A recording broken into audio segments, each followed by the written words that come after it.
that chat. I decided to reboot my modem, and it appears to be stable now.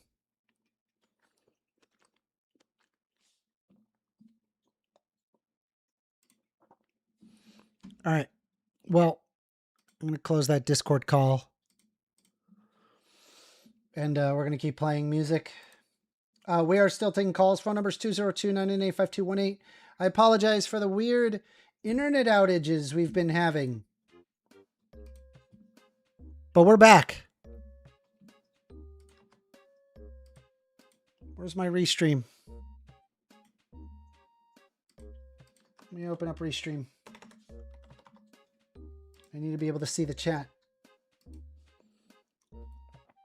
Apologies about that, chat. We are back, though. Ben Thorpe, if you want to continue the conversation. Let's see. First Amender did not rage quit. No, I did not rage quit. That's correct. No rage quitting. We were having a decent call with... Anyway. Discord seems to break your stream. No, it's not Discord. It has to do with the internet service provider, but I just restarted the modem, so it may have fixed itself now.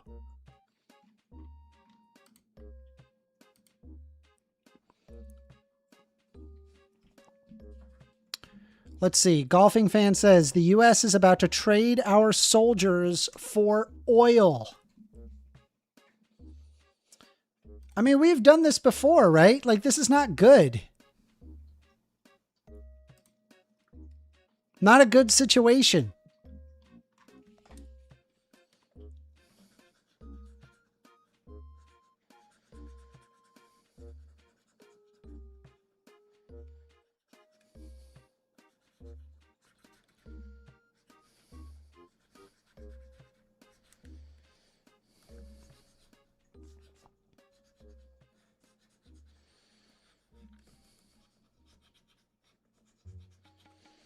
Amender rage baited because he had no substance. Vinny, if you do more trolling, you will be hidden on YouTube. I just want to let you know that. I do want to have genuine conversations, not deal with shit flingers. You want a shit fling? I'm just gonna get rid of you. Nobody will ever hear from you again. Golfing Fan says Trump said the vice president was on board. And then 2 hours later, she declared war and said she wanted him released. Trump keeps getting caught in lies. Correct.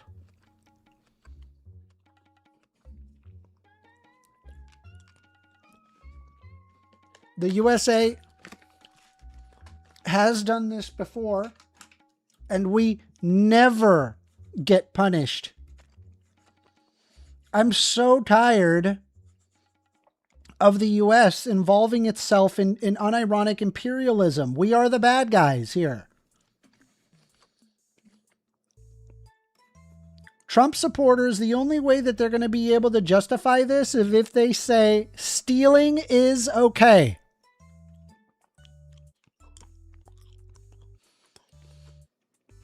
Golfing Fan says, let Vinny stay. Slow people need to vent also. So I don't mind the disagreement. But specifically what I'm pushing against is the shit flinging. I'm not going to tolerate the shit flinging. I'm going to just start getting rid of people that do that. I've dealt with it enough. I'm not doing it anymore.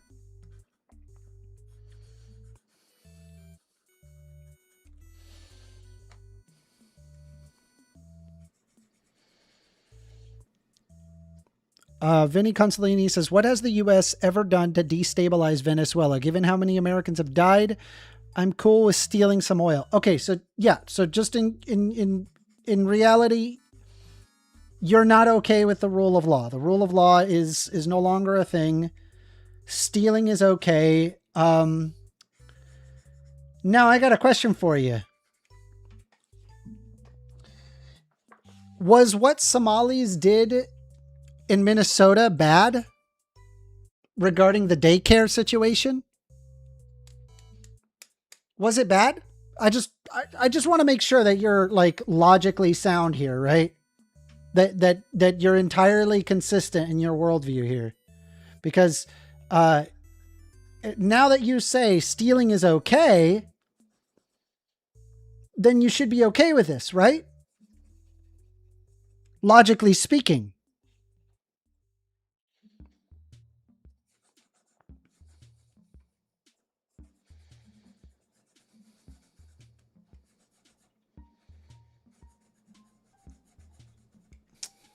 We are taking calls. Phone number is 202-998-5218. You want to call in, have a discussion, we can do so. I do want to hear what you have to say. What do you guys think about what is going on with what is happening in Venezuela right now? Is what Trump is doing justified? Or do you think that he is committing war crimes like I do? The phone lines are open. Anybody can call in.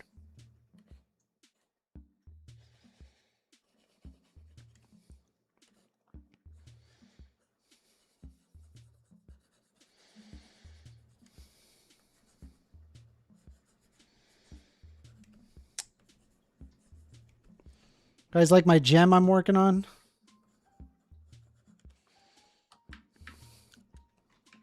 I know it just looks like a bunch of triangles right now, but I swear it will look good.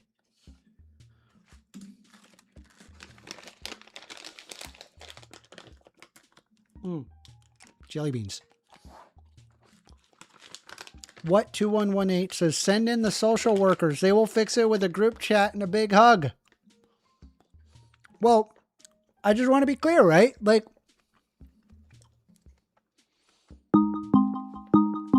we're getting a phone call.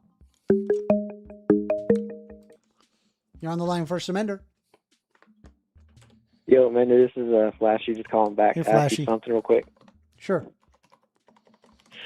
I was just gonna mention, like, it's pretty nice to see that you've grown a lot, even in just the last couple of years. I don't know if you remember, but you used to frequently bring up to me, like, you used to try to use imperialist super profits as like a means of like trying to get me to stop being a communist. It's as I've grown older, it has made me realize that the long-term effects, not only is it morally abhorrent, it also doesn't even benefit us economically. It's kind of similar to slavery, if you will. Like, you may end up with some short-term economic profit, but the opportunity cost is just, and this is just strictly like avoiding any moral argument. Like, it's just, you know, the outcome is much worse than if we try to help these nations. Yeah, I agree there. And that was basically my whole thing that I was talking about. You know, so I hope, I guess maybe now you get that same like moral disgust whenever you see people like saying like, fuck these people, we're going to go in there and take their shit and like take their super profits so that our quality of living standard is better than theirs. And like, why would you ever want to be anywhere else? Or why wouldn't you ever want to support this country or this and that? I hope you get that same like moral disgust in your stomach that I do. Get. I do. Yeah. Officially, I do. That's good growth. Yeah. I was just saying that it's pretty cool that you've been developing more, even in just the past couple of years. I know you've appreciate been on it. a journey from like, what is it, like Republican to like libertarian to like liberal now, and I guess maybe progressive or I'm a progressive. maybe further one day. I don't know. Effectively. Yeah. Just saying it was good to see the progression. That's good. Keep following. Thank you. Appreciate it. Yeah. All right. Bye. See ya.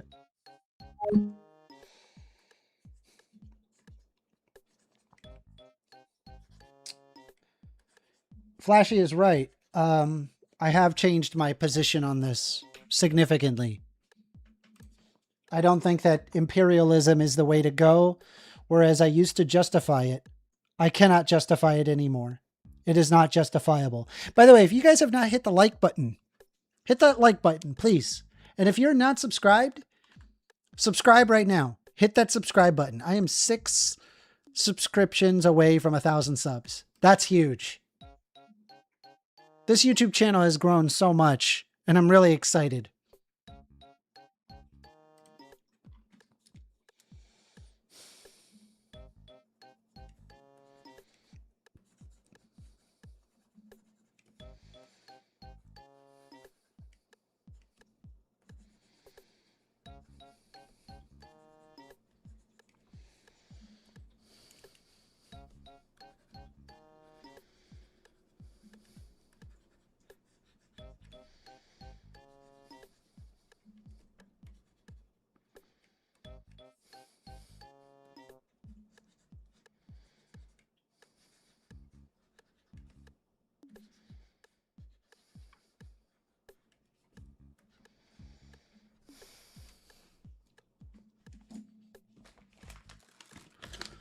Let's see. Chris Felkin says First Amender is calming his nerves with art.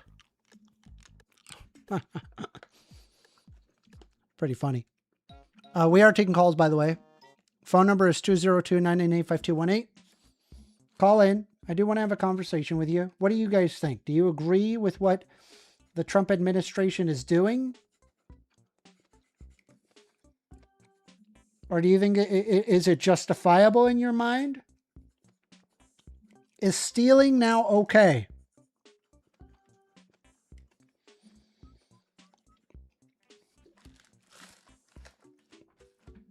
Dimitri says, discovered this channel from your debate with Aaron Ra. It is great to see such a logical thinker growing as a creator. Thanks for the great discussions. I appreciate that so much. You have no idea how much I appreciate that. And Aaron Ra is a fucking treat. If you're not subscribed to Aaron Ra, definitely subscribe to him. If you don't know anything about this guy, he is brilliant at what he does. I can only hope to one day be as good as he is at what he does.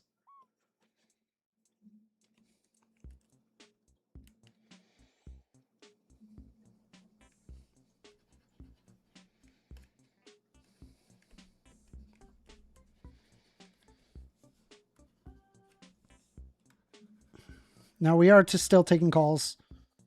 I mean, I feel like I've made my position. Let's see. What 2118 says reparations are not stealing, apparently. No. Reparations are accounting for ill deeds committed to the group of people that you did the ill deed to. Reparations would not be stealing.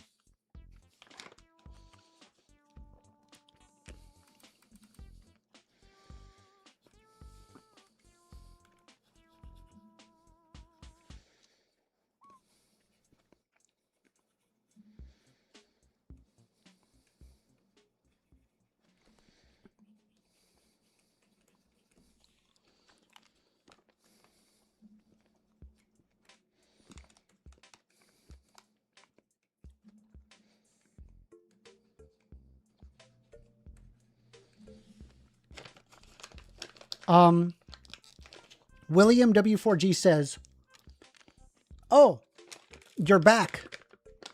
Did you fix the problem? Yes, I did. I think there was something going on with my modem, so I just pulled the power cable on it. I decided to run the trace route, and it went to my, it stopped at my modem. So I was like, okay, the problem's the modem. I don't think it's my ISP. Been a while since I've rebooted my modem anyway, so.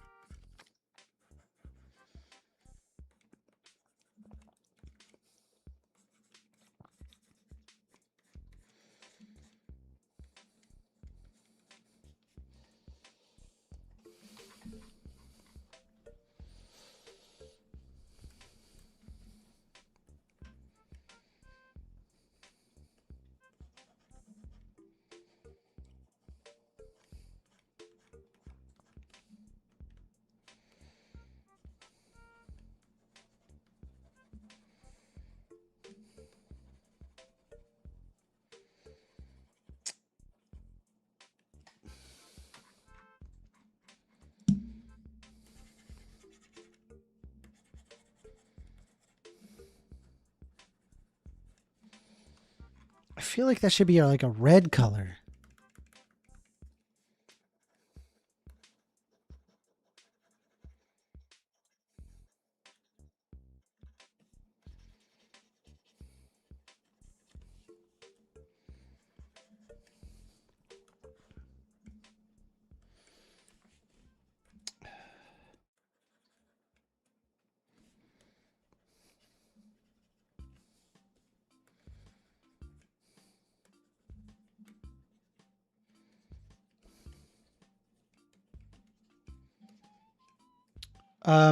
Let's see.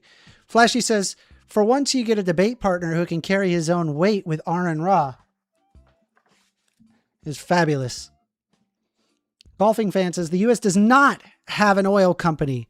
Most of the oil companies of the U.S. are foreign. We do not have a government oil company like Russia or Saudi Arabia. Yes, they are. They're not foreign, but they are corporate entities. Rex Capra says, why is First Amendment now a cartoon? I am a cartoon right now because of when I'm drawing, it doesn't really look good in terms of framing because I'm just kind of like hunched over the whole time.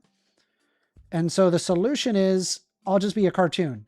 I drew the cartoon myself. But it's me. It's me. I hope you don't mind the double-chinned.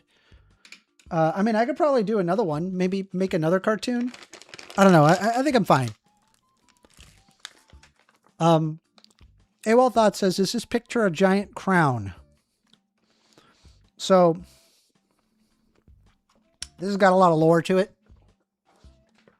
But for those that are not aware, this is a hobby that I like to do. Where I've built a tabletop role-playing game from scratch. Like the systems and everything have been built. And you can visit it at a website called niseb.com. I'll go ahead and link it.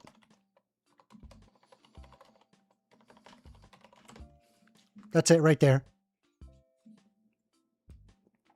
And when you go to that website, this is what you get. It's my website. I built it. And what I am drawing is a specific portion of the history page, which refers to the beginning and then the connection of the trine. I don't want to bore you with the details, but I guess if you wanted to learn about it, I would recommend to read the beginning and then the connection of the trine. You don't have to read the rest. It's only like, I don't know, maybe like a couple pages worth. You don't have to read the whole thing. The whole thing you're going to be there a while. But this portion here, this explains effectively what I am drawing. It's a thing that's called the trine. Chris Falcon, saying to what 2118 says, you benefited from slave labor. Post-War Hopper says, nerd! Yeah, I'm sorry. I'm sorry. I'm very nerdy. It's true. Very, very nerdy. I will not lie. I am but a nerd. What 2118 says, Democrats love to reinvent history. We're not even talking about that. We're talking about what happened with what's going on with Venezuela right now. I don't think we're justified to take oil. I think it's wrong. I think what we're doing is wrong.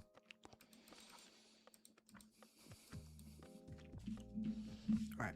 Throw some orange in there.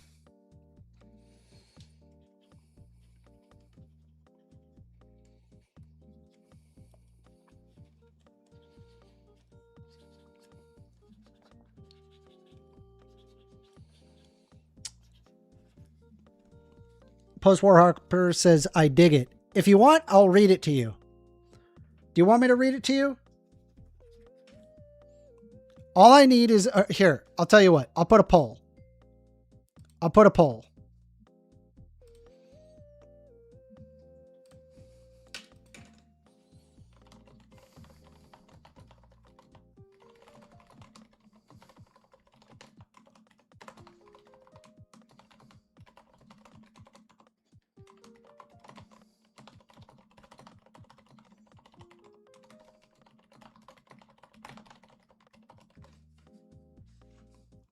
All right. Polls up. Do you want me to read about what I am drawing? It is 2 pages of lore dump. You could say, yes, I love your nerdy hobby, or no, I'd rather you talk about Venezuela. I got 7 votes in so far out of 10. And it looks like most seem to love my nerdy hobby. Okay. Wait. No, I'm getting, there's now 8 votes. 50-50. It's 50-50. Radiant Jack says, give us evidence of war crimes.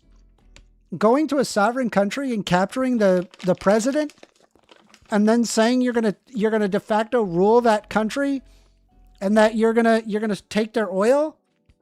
That's gotta be a war crime, right? I don't gotta put two and two together to realize, dude, what is happening? Okay, yeah, it looks like most people do not want to hear about my lore dump. That's fine.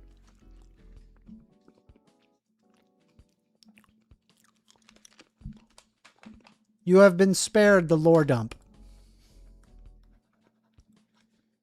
For now.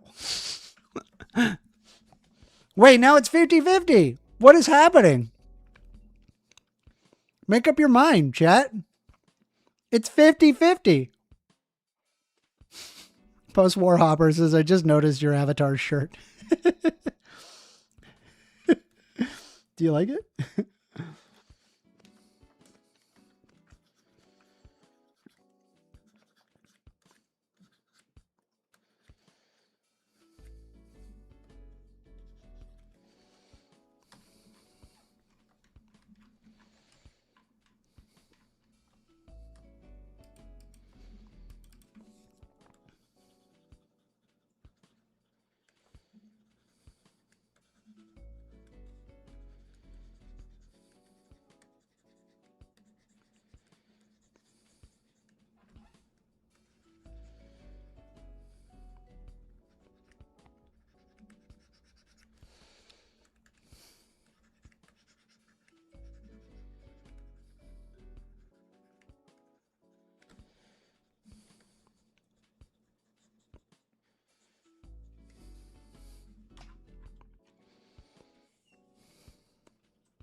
Let me see here.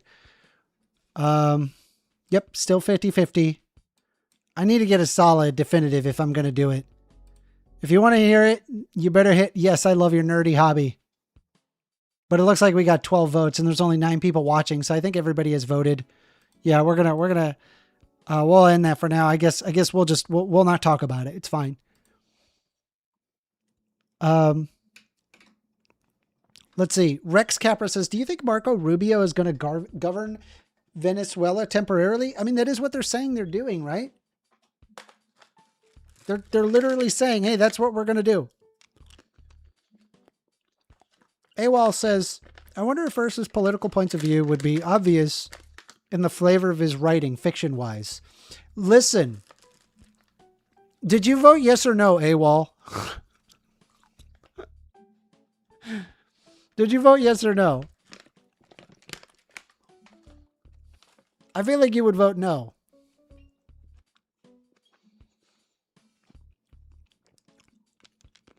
I'm not gonna lore dump you. If I don't have a good deal of people agreeing, I ain't gonna lore dump you. I'll be good. I will honor the vote. I will honor it.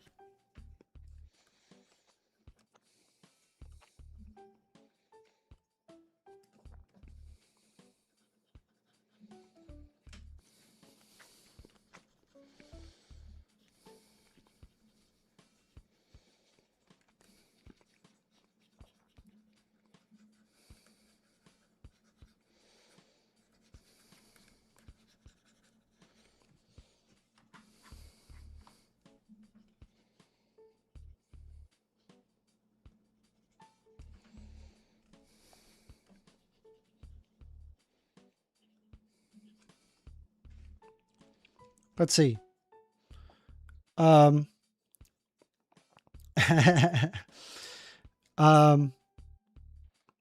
see. My votes, the votes are rigged. Only mine matters. AWOL gave you a compliment first. Okay, hold on.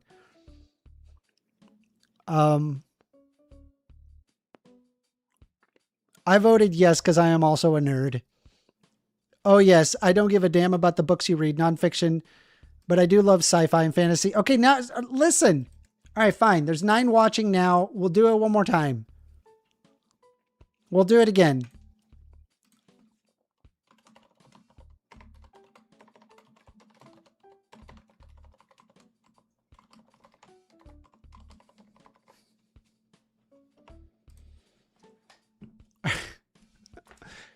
I'm going to give you one more chance. Lore dump.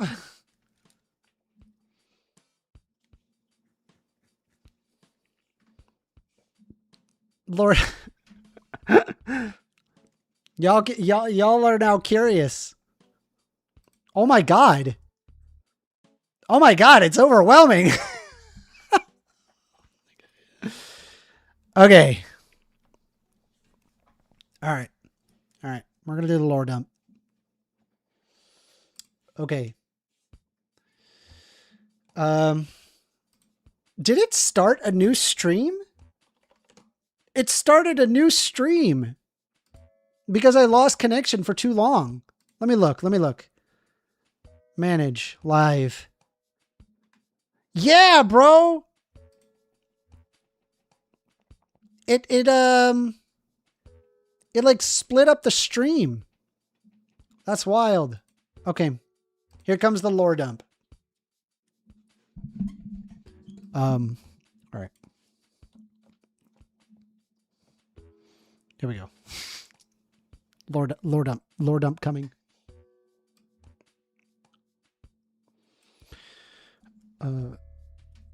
At first, there was nothing. The ageless ones peered down at nothing because nothing meant what it really was. Actually, you know what? I'm not. Being nothing drew beyond space and time. Hence existence of the ageless ones, nameless, circular, and continuous before as it was then.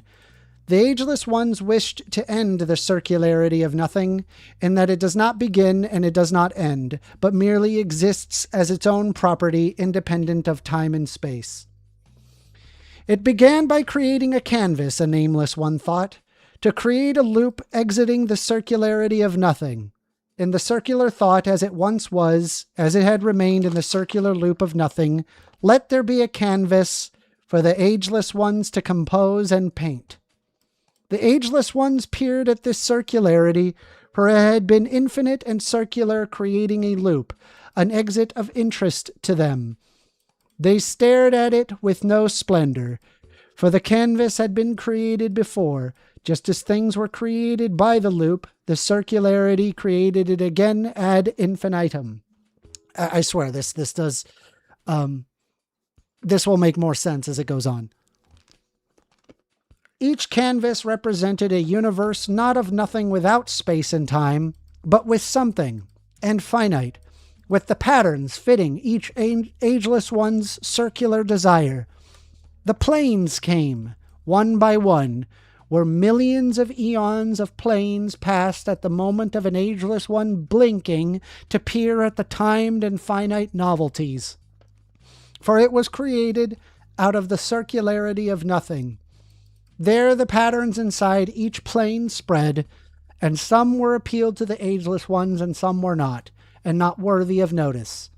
Yet the ageless ones, peering at plane after plane being created, removed the loop to prevent more from being made to restore the beautiful circularity of nothing. They looked at their canvases, each separate and lacked connection.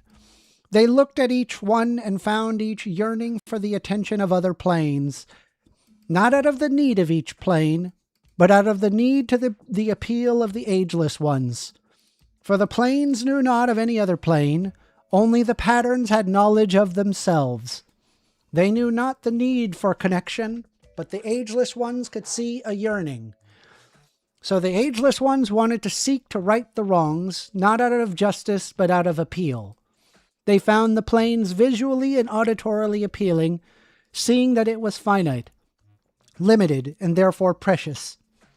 To preserve that which was there for only a moment, each decided to connect the planes of existence to others. Some complemented others, and other planes simply would not connect, for they were too far different from one another to allow for it. 3 planes of existence seemed appealing to connect. One plane, a powerful, fiery ruby, that if an ageless one were to come close to it, they would glow in the light of it. It possesses the blemishes all inside, but it mattered not. One of them, ageless and nameless, peered into the light of the ruby and called it their domain, Inside the plane it possessed no life, yet it was beautiful, red, fiery, and gleaming, and appealed to this ageless one.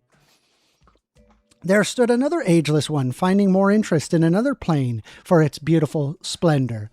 It lay in front of the ageless one, glowing a beautiful blue light, to where the ageless one would radiate in its presence. The ageless one coveted this one like an irreplaceable trinket, holding the bright blue and beautiful plane which lacked suffering. Yet to the other ageless ones it held no appeal, for it had no living patterns, and they liked to see the blemishes and tarnishes of other planes, finding them interesting. Yet this plane possessed none, and it was appealing to only one ageless one, to which they cherished ad infinitum throughout the circularity of nothing.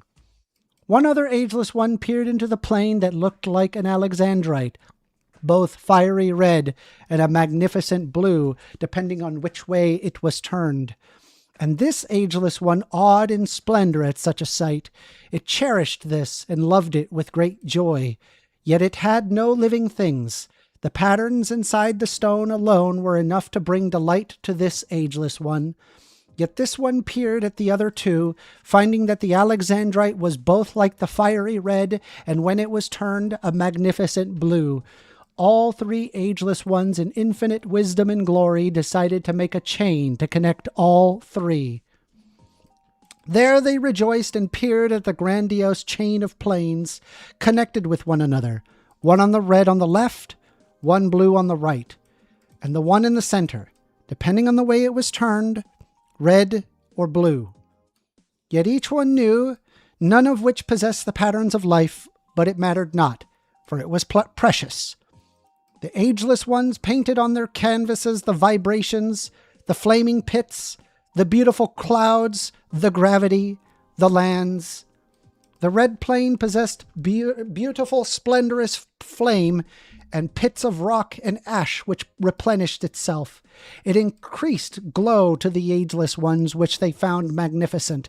They made lava and poured energy into it to allow it to churn and ebb, to where it glowed so bright red that it covered the ageless one. There they desired the patterns of life, for it was not made, but with a combination of known things of the fiery red ruby, created it. They made an avatar that would be the Lord of Flames, one who could govern and maintain the splendor of the ruby. Why the ageless ones had no name, they so desired for one outside of circularity, for they named the Lord of Flames many names in accordance to the paint: Abaddon, Lawless One, Apollyon, Ruler of Demons, Maintainer of the Flame, and King of the Bottomless Pit. There was the blue and blemishless sapphire, at the same circularity, at the same time, knew what the ageless one did with the ruby and what it would do. So at the same time, the ageless one created the patterns of life, according to the paint, a blemishless plane. There they created splendorous blue glow, clouds that would reflect it, the winds that which would spread blue and glow to the ageless ones. Yet to maintain such splendor, there also had a desire for a lord to maintain it, just as the ruby glowed, and at the same time the Lord of Flames was created.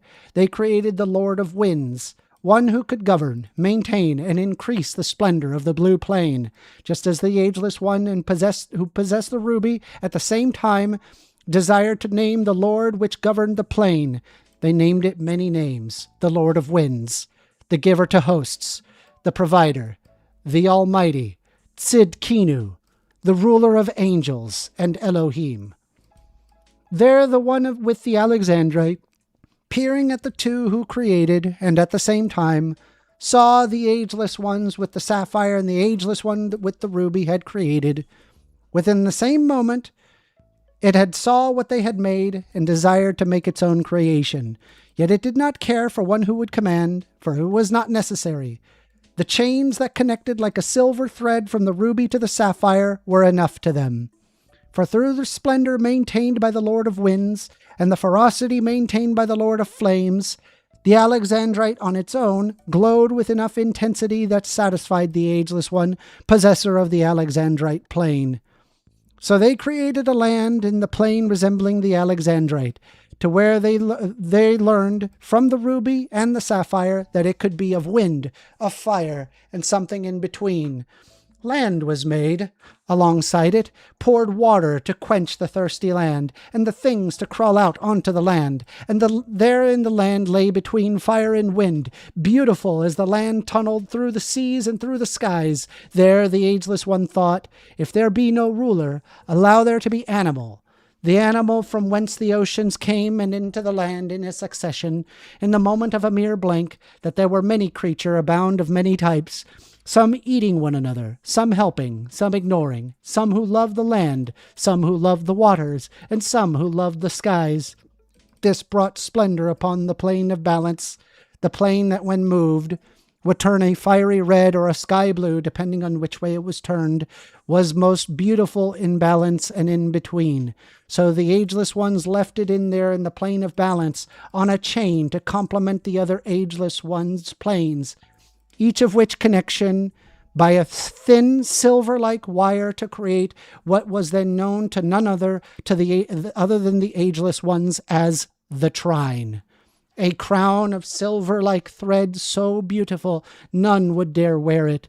There the Ageless Ones, of so many none could count them all, rejoiced at their own creations, being finite and limited. The plains were precious to them, as while they were ageless, the canvases and stones they held were not. Many poured their love into the canvases, painting to their heart's content, and watched the patterns arise and fade at their very eyes. They delighted in the creation, being ageless and knowing only circularity. Oh, that's the first part. I don't know. Did you guys like it?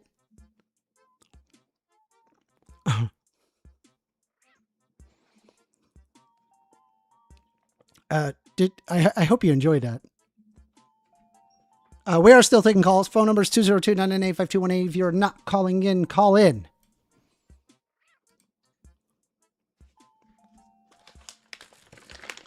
Haven't gotten any subscribers. If anything, I lost one. Must have pissed somebody off.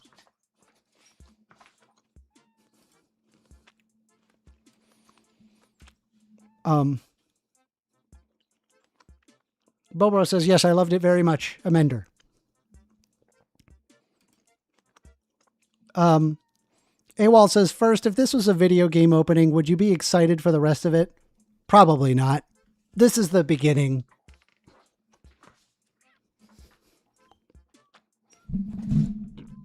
William says, what is there to talk about? I don't call in unless I have a plan in mind. I'm just curious. Like, do you think that this is justifiable? I don't think it is.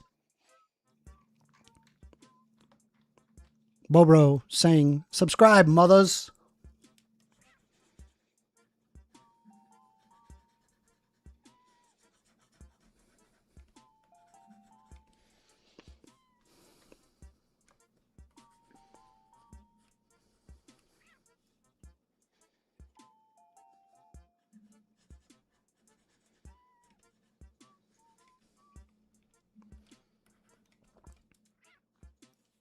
Post Warhopper says, wicked. I approve. Thank you.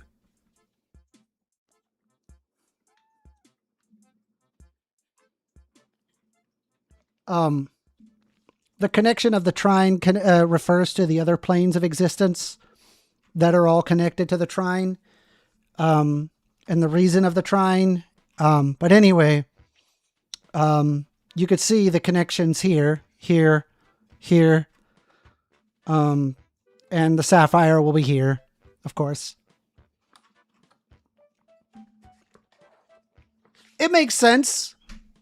My lore makes sense. Let's see. William says the origin is the coolest part. It sets up the foundation of the universe. Thank you. William says, I'll call in to agree with you, but also I think it's tough on Mexico can work. Centrist Perspective says, I came in late. What's your take on the Venezuela right now, Amender? I think Trump needs to go to jail. I think we need to just take Trump and just like put him in a box and then saying like, you're not allowed to do this anymore. You no more. No more of that. you can't do that anymore. I'm sorry, Trump. We have to put you in a box, and then we're gonna figure out what to do from there. That's what I want. I want to do that. I want to do the thing where we like tell Trump no more. Is this a color dodge? Let me check. It is color dodged. Yeah, we got to do like a yellow.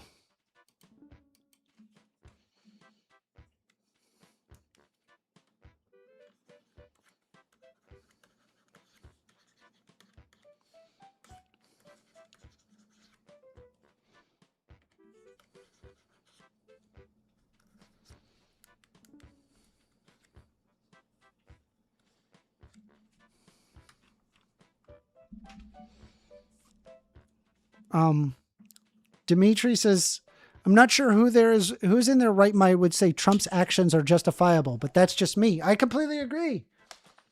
It's insane, actually. William says he would have Vance do his dirty work, walkie-talkie. AWOL says this just isn't a subject I can call in about. Okay. No problem. I get you.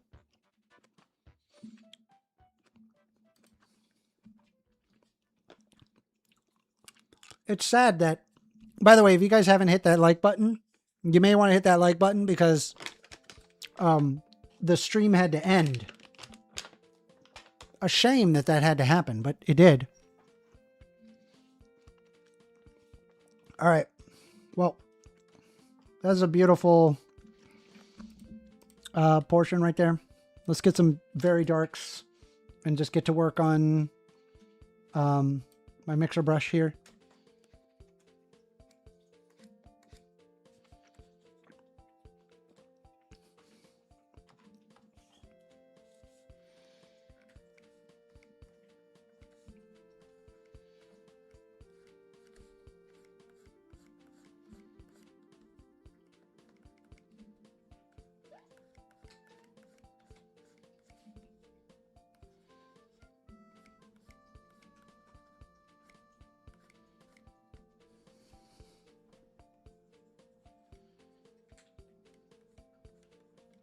Did I feed my cat Pepper?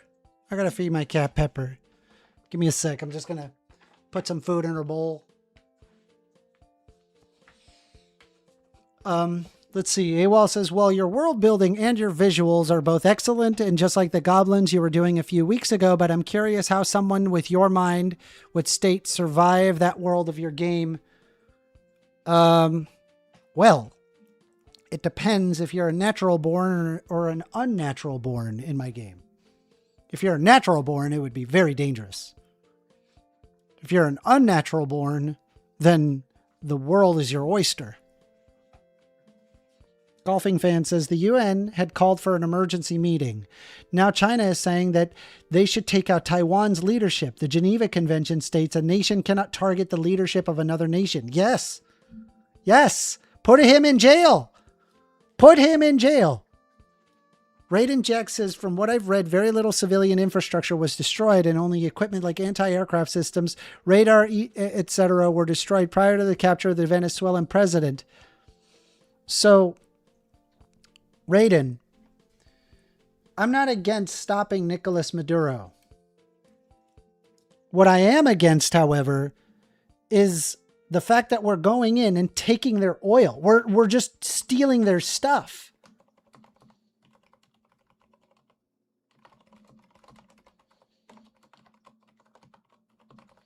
So my thought to you is this. Is stealing okay in your mind? Genuine question. Do you think that we should be able to steal? Should the United States be allowed to steal from other countries?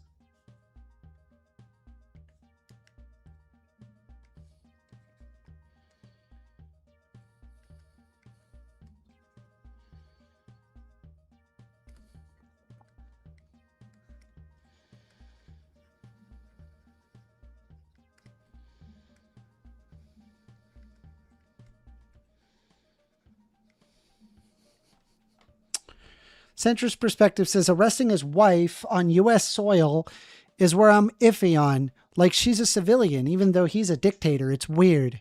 I don't know. Yeah, this is so fucked up, dude.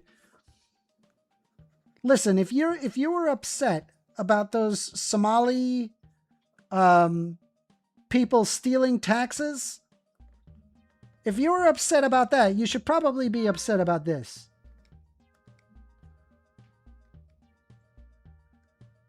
Right? Because stealing's wrong, right? Stealing's wrong, right, chat? We all agree stealing's wrong. We're in the realm of that, I hope. They owe us for decades of damages. That's what U.S. Horizon Watch says. That doesn't mean you could steal their stuff. Even assuming that, like, it would be good would be like use an international court to like address grievances and damages. We don't steal stuff, right?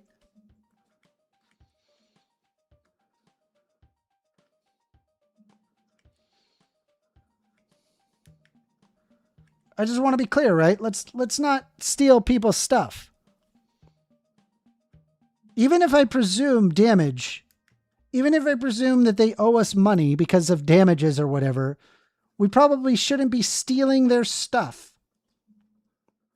I don't think that's a hot take. I think that's a very, very reasonable, very lukewarm position to hold. You're getting a phone call. You're on the line with First Amender. Hello? I don't think that's a hot take. You may have to mute the stream. Hello? Oh, I'm sorry. My Chromebook wasn't in the present time. What's up, bro? You're good. You're good. Yeah, it's about 12 seconds behind. Yeah. You're going to have to just talk to me through here. Okay. So what do you think about what's going on with Venezuela? I don't like it. I think Trump should stop antagonizing them.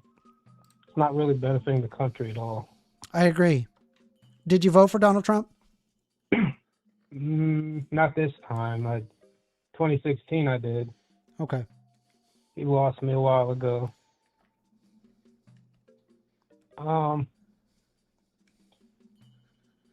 I agree with you on the severity thing. Or what's the word? How do you say it?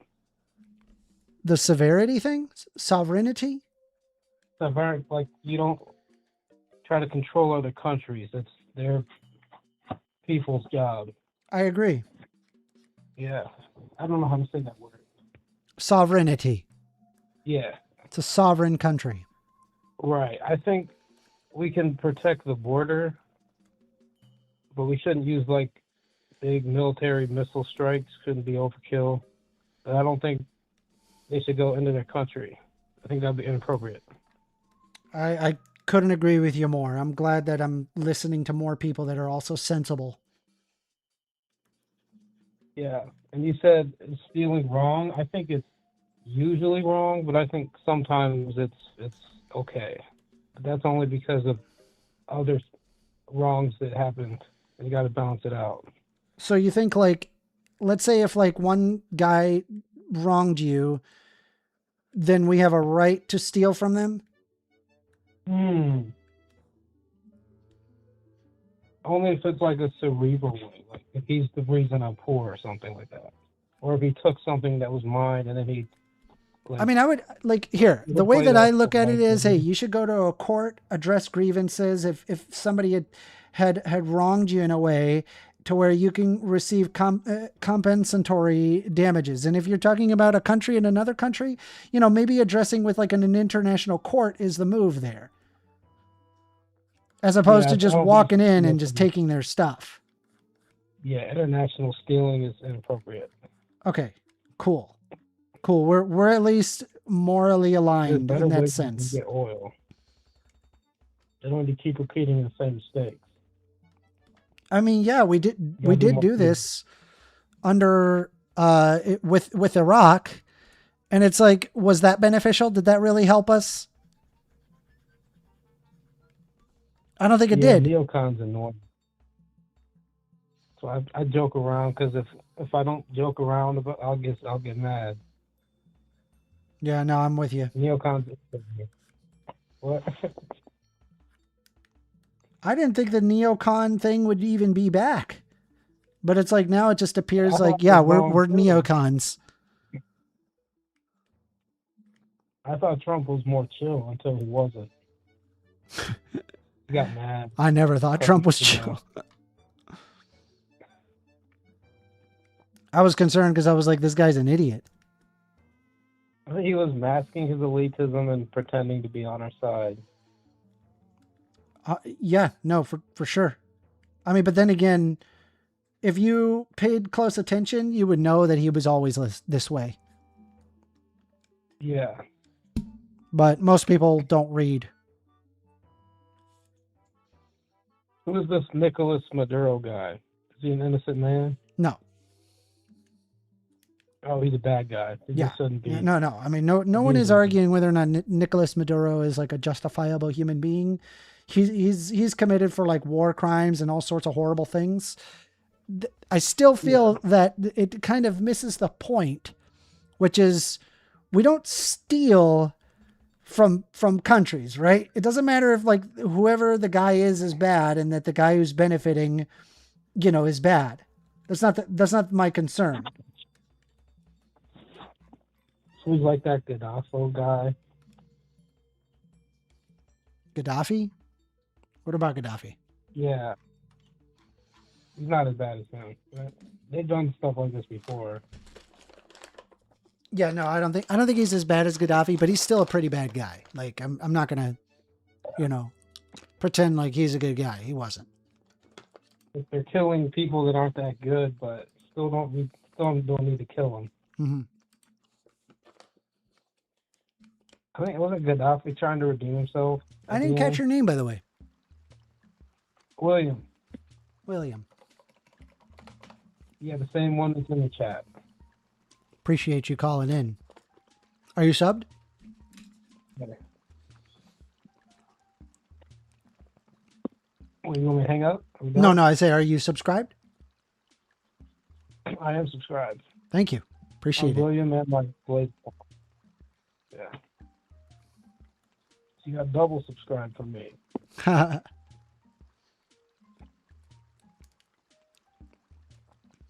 What other trouble is Trump causing? I mean, the current topic is this. Just what I find astonishing is just how often Trump supporters are willing to kind of bend the knee to this kind of stuff.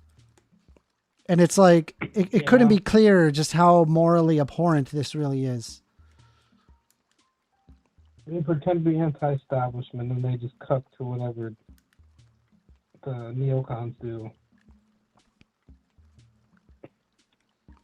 Honestly, I thought the neocons were finished. Did you think the neocons were finished? Yeah, I want them to be finished. Well, yeah, we both. You and I both.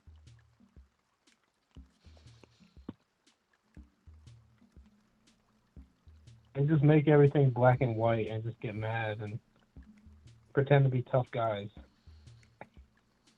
Yeah, it's pretty awful. Yeah. Do you think that Donald Trump should go to jail? Yes. Based. I agree with you there. I also think most of our politicians should go to jail. Based. It's kind of hard to make that happen. You get away with so much stuff.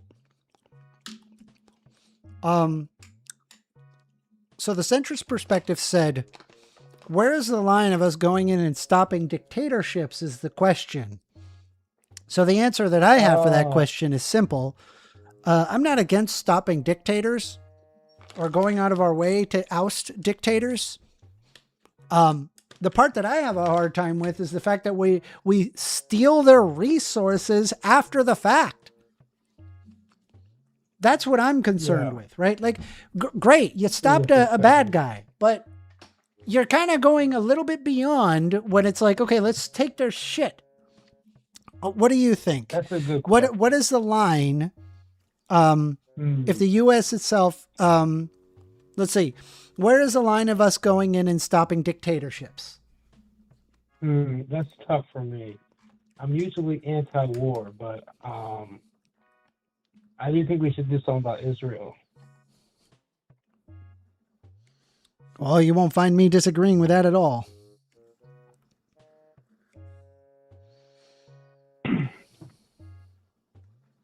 Usually I'm against it, but I see the other side also. I don't like to see little kids suffering and stuff, so I don't know.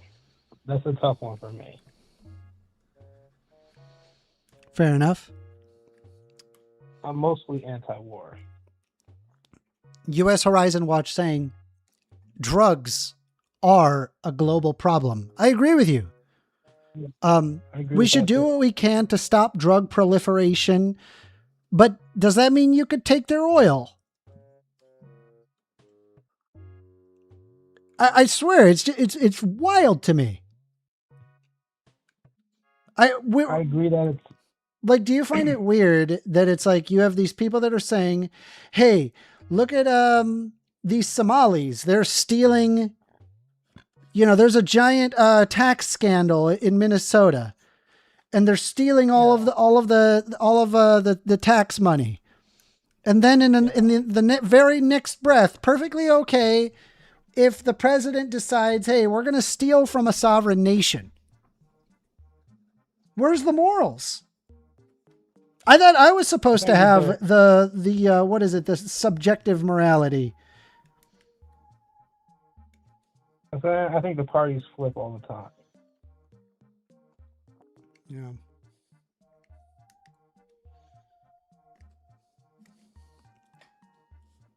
I think there's still fear mongering about drugs, because drugs have been around for thousands of years, however long humans been around.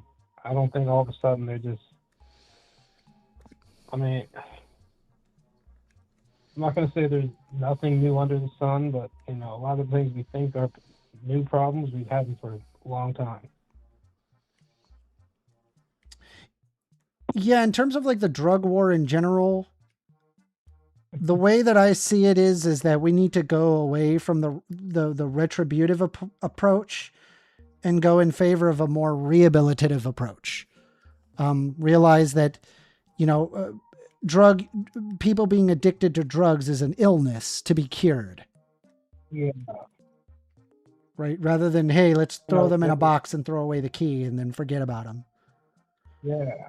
I think there's a lot of negative mental health outcomes, and we're not adequately addressing that in the U.S. They destabilized a lot of families in the 80s. Yeah. Because they got the dad got in trouble for his drug problem. Yeah, a lot of times you end up with, especially those in poor socioeconomic conditions, like you end up with the quote unquote fatherless homes among minorities, for example, because of drug use. I don't know what party is to blame for that, but the government and CIA definitely did that on purpose. Yeah.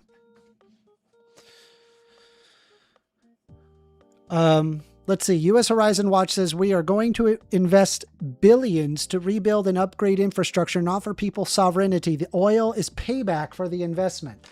So we've done stuff like this in the past, and we have seldom, if ever, built back. There's maybe like a handful of countries, a majority of countries where we have tried this has usually resulted in the United States plundering a foreign nation and us running off with the spoils and then leaving the natives or the people in that country destitute.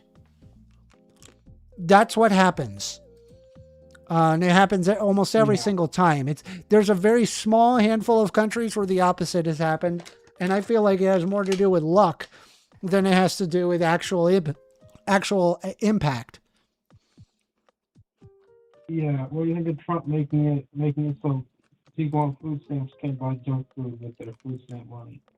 Also, what happened with the whole Trump America First thing?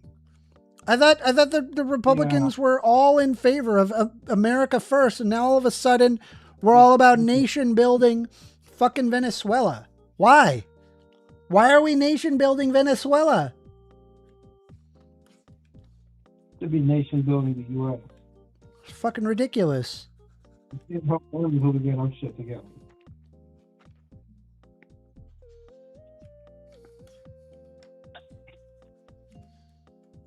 We're a mess. I agree. It's fucking sickening to me, really. No principles. These people have no principles. Yeah, politicians are nihilistic. Not nihilistic, like subjective. Have you ever heard of the term optimistic nihilist? I used to be one of those. I'm an optimistic nihilist.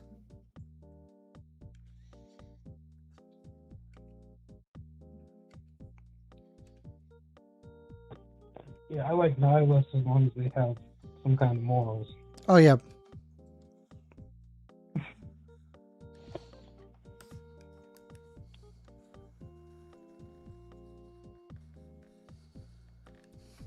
I used to be an existential nihilist for a while. And what did that entail? It's basically kind of like what you said, but I'm more the existentialism. I made my own subjective purpose. I had moral values. I had culture, that kind of stuff. That's cool. Well, appreciate you calling in.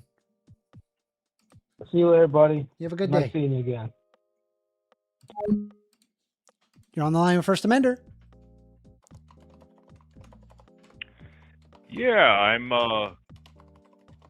calling in. Let me mute that.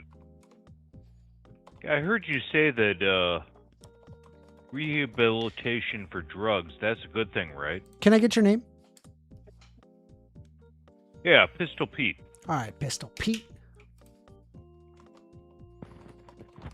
Yeah, I think we need to go in form of rehabilitation towards drugs. So we don't want to go upstream or downstream even further. We just want to go and focus on the drug users, correct? What do you mean by upstream and downstream? I don't know what that means. Well, upstream I would define as supply. Oh, yeah, no, side, I'm perfectly and- okay with stopping drug dealers if that's what you're concerned about. Yeah, and the theme today, of course, the overall show is Venezuela. Yeah, no, I mean, you could talk about whatever. It's okay. If you want to talk about a different We topic, can I don't talk mind. about that later, but rehabilitation for drug users, isn't religion the opium of the masses? I mean, shouldn't we focus on religion first before any other drug causes? If somebody wants to worship a particular religion, that's on to them. I don't really have a problem with them being a particular religion. The part that I have issues is where they want to ingrain their religion into government. Okay, so in any way have Muslim communities ingrained their ways into the governments of their societies or cultures? Sharia law, yeah. Is that positive or negative? Very negative. I think it makes the world a worse place. So Somali culture, not Somali culture, but where Muslims have integrated their culture, their religion into the government in those countries is negative. Well, if you're talking about Somali culture, are they trying to implement Sharia law? Hello? Are they trying to implement Sharia law?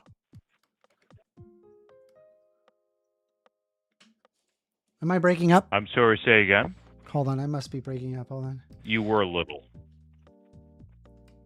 What I was trying to say is, in terms of Somali culture, are they trying to implement Sharia law?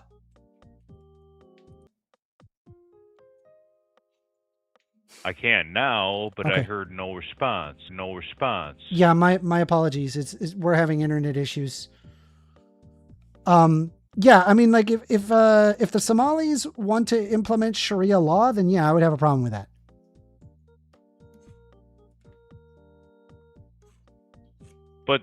But your contention is they're not. Yeah, not in the Right. U.S. Well, see, here's the thing. In the United States, we have a separation of church and state, and I would want to uphold that. And so that would prevent a Somali from being able to implement Sharia law in the United States. Right. Correct. But what if they gained I don't want to say a majority, but a super minority, let's say, within a major U.S. city, and then state, and then multiple states. For instance, in, state of Minnesota, what if they gain control of Minneapolis, St. Paul, and the state of Minnesota? How could they influence not an immediate jump to Sharia law, but a furtherance towards Sharia law? They can't. As long as we have the separation of church and state, they physically can't federally. Why can't they? Because of the separation of church and state. Well, no, it has nothing to do with the religion, really. Because it has So all to Sharia do with, law, it has Sharia all- law is specifically adhering to a particular religion as being the religion to follow, and so it's creating laws that are specific to that religion, and so that would be unconstitutional. They would be unable to do that. Correct. That is a character. Those are characteristics of their religion, but that's not reflecting what's actually happening in reality today. The separation of church and state. No, the election of Somali first generation. But they're not Sometimes naturalized citizens, Muslims. but they're not implementing to Sharia political law. office. I'm okay with Somalis being elected, but they're not implementing Sharia law. And even if they wanted to, they can't. As long as we have separation of church and state, they will not be able to do that. Should naturalized citizens or immigrants be allowed to hold public office, in your opinion? Should naturalized citizens be able to hold public office? Yes. Why? Because they're naturalized citizens in the United States. But they were never born here. So? They're not. What kind of roots do they have? They came here. They're American. A year, maybe 10 years ago. They're American. No, they're not American. Yeah, they are. Why not? Are the Somalis that we're seeing in Nick Shirley's video Americans? Yeah. No, they're not. They're Why? Somalis living What? in America. Why? And Why are they not American? And taking money from the taxpayers. Hold on. So are you against theft? Oh, absolutely. Oh, well, I agree with you. So you'd be against Donald Trump doing what he's doing in Venezuela, stealing oil, right? I don't care about Donald Trump. Well, no, I just We're want to talking make about sure that you're. I naturalization just want to make sure that you are and intellectually immigration. consistent here, right? So I'm testing the waters. Do you think that what Trump is doing is right? You're going to go on to the next and the next. I'm just asking, do you think it's right? Where? Trump is currently stealing oil in Venezuela. Do you think that's right? Stealing oil has nothing to do with immigration or naturalization. What the fuck are you talking well, you were about? concerned about the theft. And so I'm just curious if you're intellectually consistent here. Do you believe that that it is right for Donald Trump to steal oil from Venezuela? Well, do you want to go into imperialism and capitalism? I'm asking you, do you think it's right? That's a yes or no question.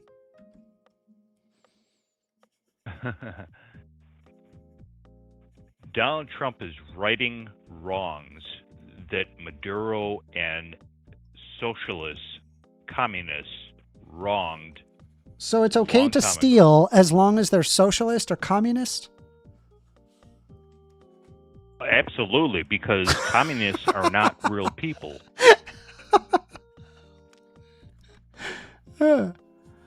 Got it. Communism so like me personally, religion. I have a pretty hard stance where I don't like stealing from people. It doesn't matter if they're communist or not communist. I believe in the right of private property, and if you believe that you have a right to steal property from communists, I think you're more alike communists than you think. No, the contract. Don't communist. What's wrong with communists? What's wrong with communists? They're not people. What about the fact? No, what? Yes, of course they're people. What a dumb thing to say.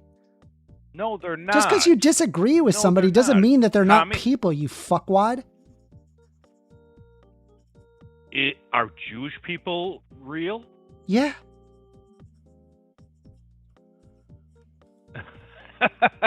You say that reluctantly. I can hear it in your. I said unequivocally, very quickly. I said, yeah. I'm just flabbergasted at your flame at your questioning. You're sitting there saying that communists aren't people. I believe that all people are bestowed their life, liberty, property, pursuit of happiness. I don't care if you're a communist or not a communist. Don't you agree with that? No, communists are not real people. All right, dude. I mean, we just have to agree to disagree. I feel that I have a much stronger moral compass, and this is coming from a woke liberal. Well, no. And well, yeah, kind of, yeah. I'd love to revisit that definition of woke.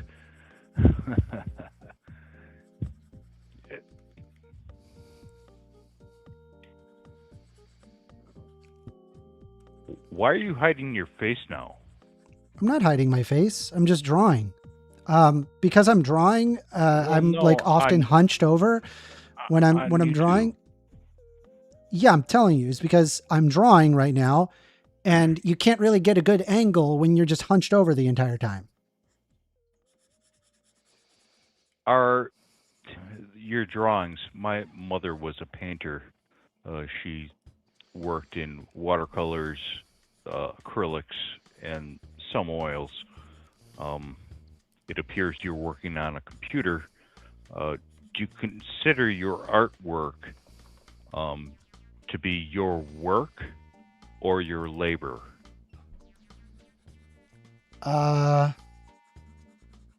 Both.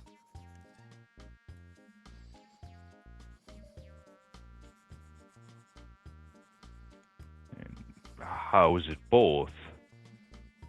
So it's my labor in the sense that I am pouring my energy into it, and it is my work because I believe work is the same thing. Work is where where you're laboring to get to do something or get something out of it.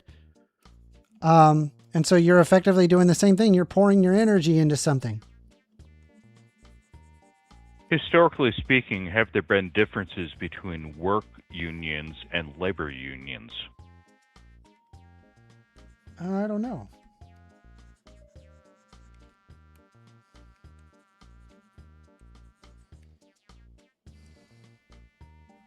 cutting out. I said I don't know. You don't know. Mm-hmm.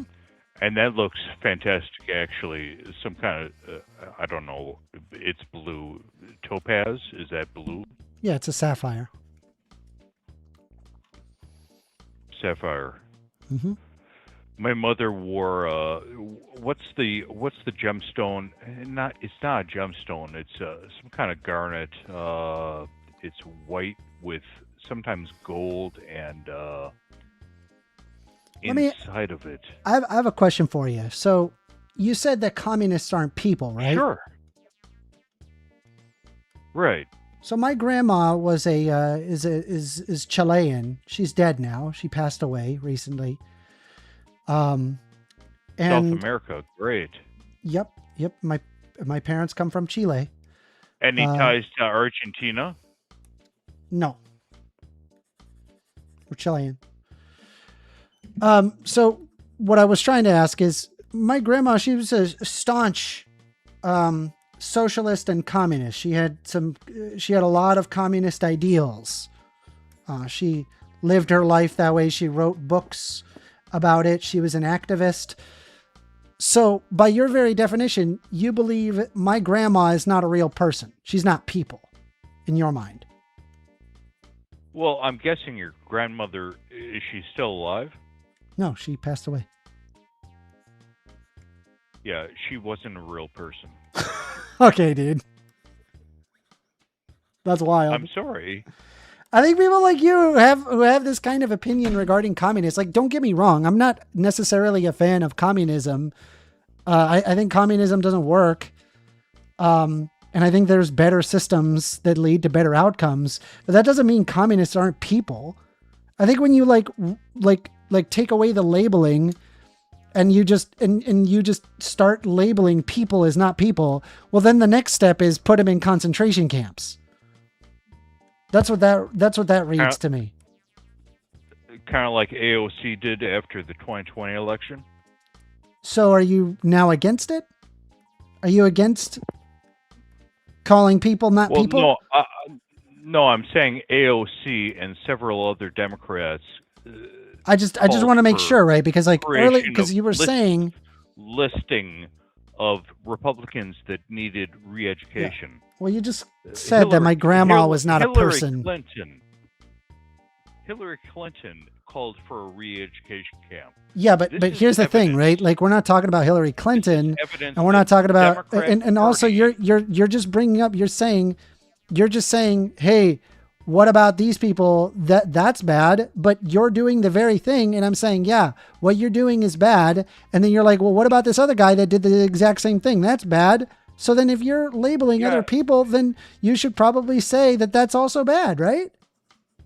Dude, if your grandmother has not refuted, has not come to the conclusion logically that communism is a religion, and she still maintained it to her death. Are you against religion? She wasn't a person. I'm not against it, so wait, but I'm not what? for it. Are you religious? Do you think I'm a Christian? I'm asking. I don't know.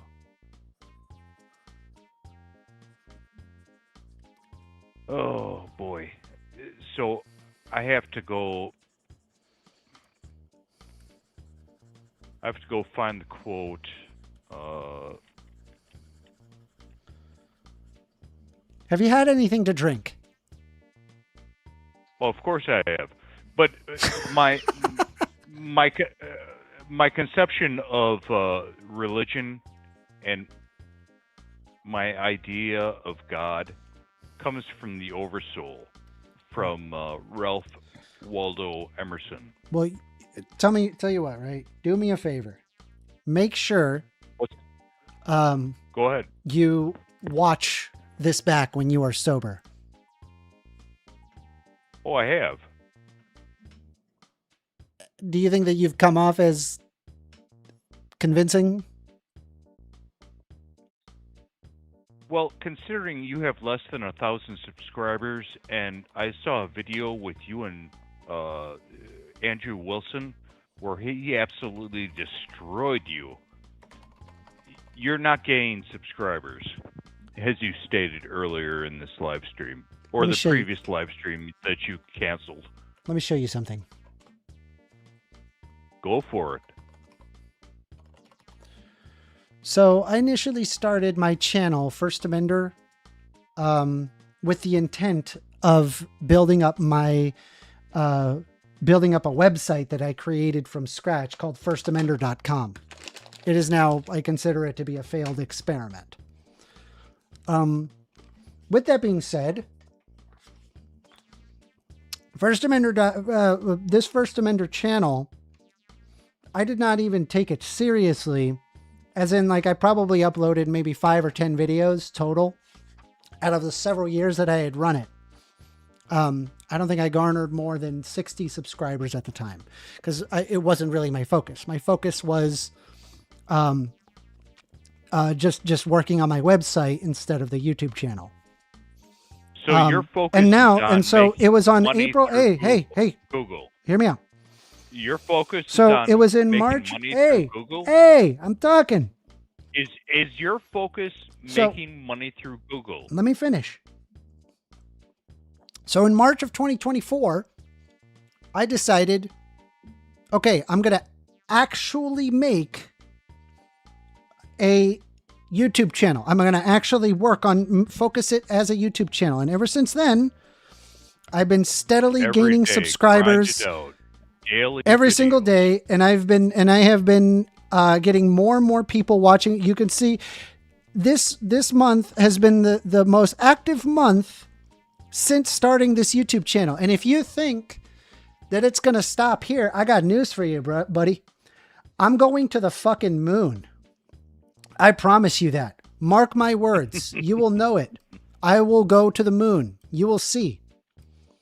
I promise you that.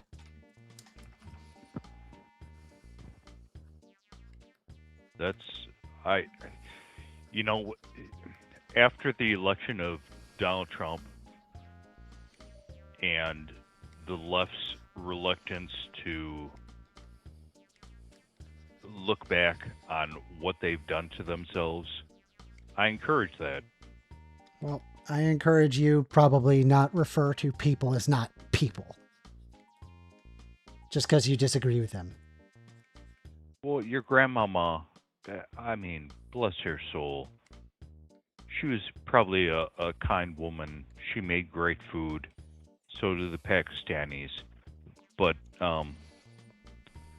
they need to leave the country.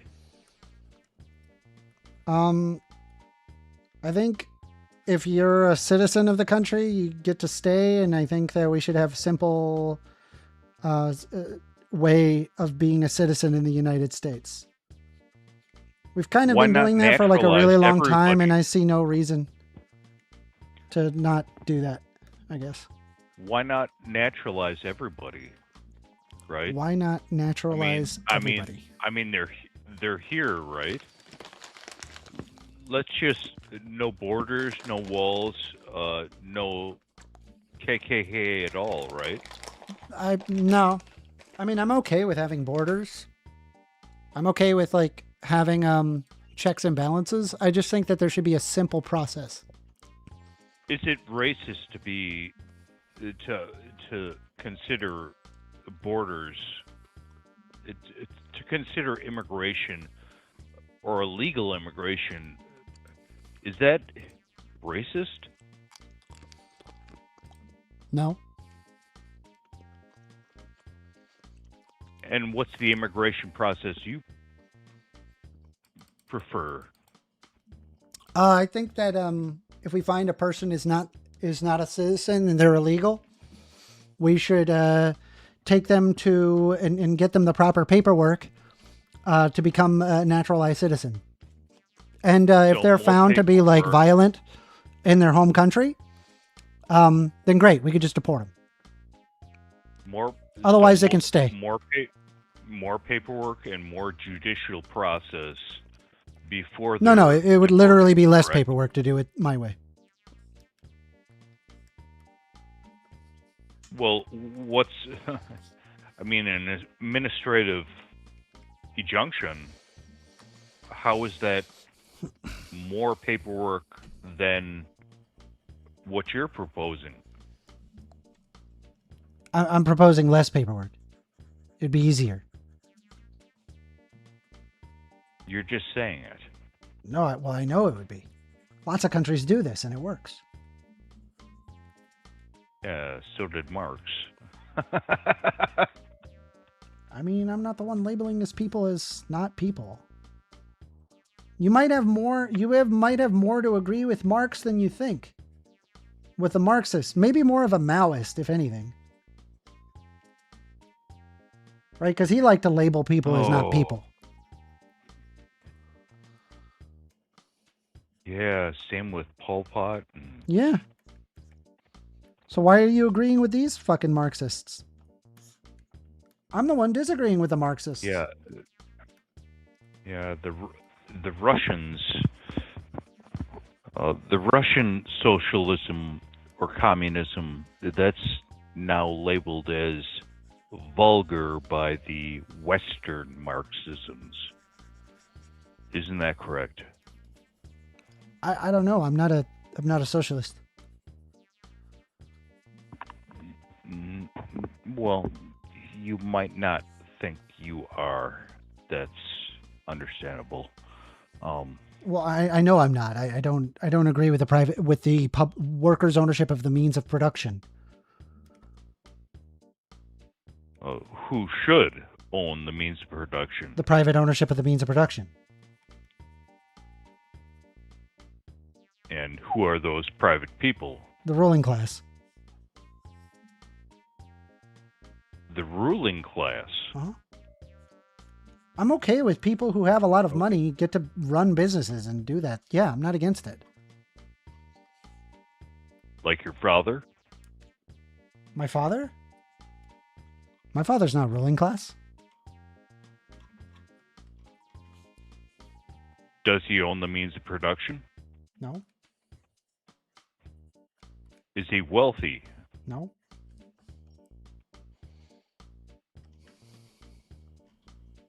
And what would you define as wealthy in today's time and day, considering inflation after the COVID? After COVID and the CARES Act inflated our money to nothing. I don't even know what you're arguing at this point. What's a starter house for you? Probably about $250,000.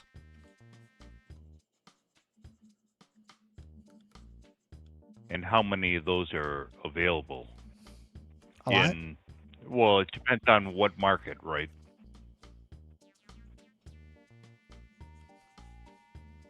I don't even know what you're arguing at this point.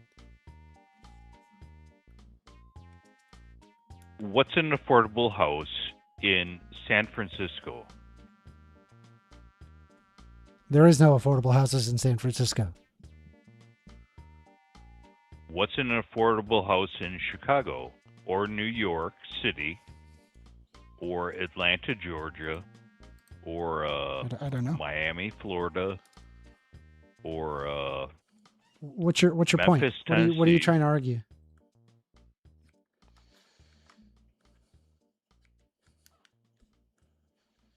That the house prices in these cities have been inflated by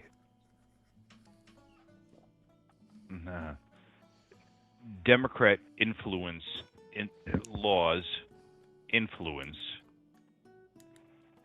that has constrained other more affordable options from being built. Oh yeah, I agree. I think there's been a lot of efforts to have what's called a NIMBY, and I'm a YIMBY, as in yes in my backyard.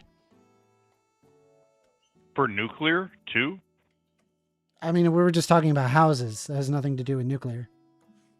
Right. right. We can get back to nuclear some other time, but all right. I'm saying Housing. yeah, you're right. Democratic policies that created zoning laws, making it very difficult for people to build houses, has been a contributor to the increase of housing costs in those states. And I agree with you. I think we should push back against that and have what's called YIMBYism, not NIMBYism.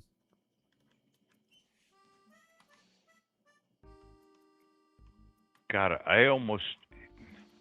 my grandfather made what you're drawing right now. My grandfather actually made that with his hands. My dad can do that too. But back to He's an artist. He's a jeweler. My dad.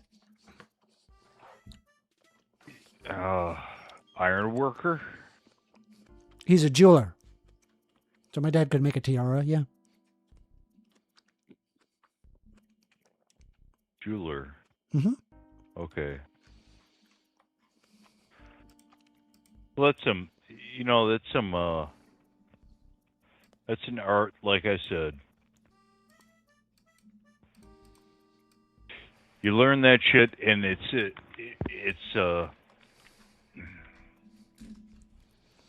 you invest your time in it too, right? Oh yeah. But back to what were we talking about? California, I've got to make some food. Shit. It's time to make some food. First Amender, it was good talking with you. I got to go make some food. Good talking with you. Good luck with your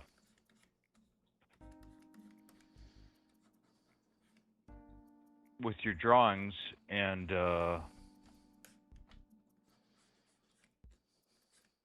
I don't know, how do I say that? Making jewelry? Are you making jewelry? Yeah. A drawing of jewelry, but yeah. Are you a Jew yourself? No.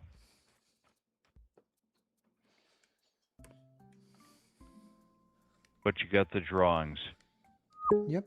I do like to draw. Pretty good. You got the Appreciate plan. Thank Okay. you. You have a great day. Sounds great. Thanks, man. Bye-bye. You too. Bye. We had just gotten a call, but we were in the middle. That was that was wild. We are taking more calls. 202-998-5218. Do you guys agree with what Trump is doing with Venezuela? I do not, but I'm willing to hear you out. And if you don't want to talk about anything regarding Venezuela, you just want to try to dunk on a soy boy liberal, I'm right here.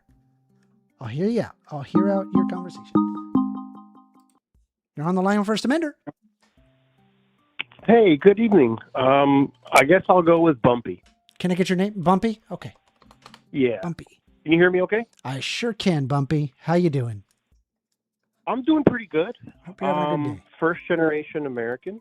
Good. Okay. Very much in support of what happened with Venezuela. You're what with Venezuela?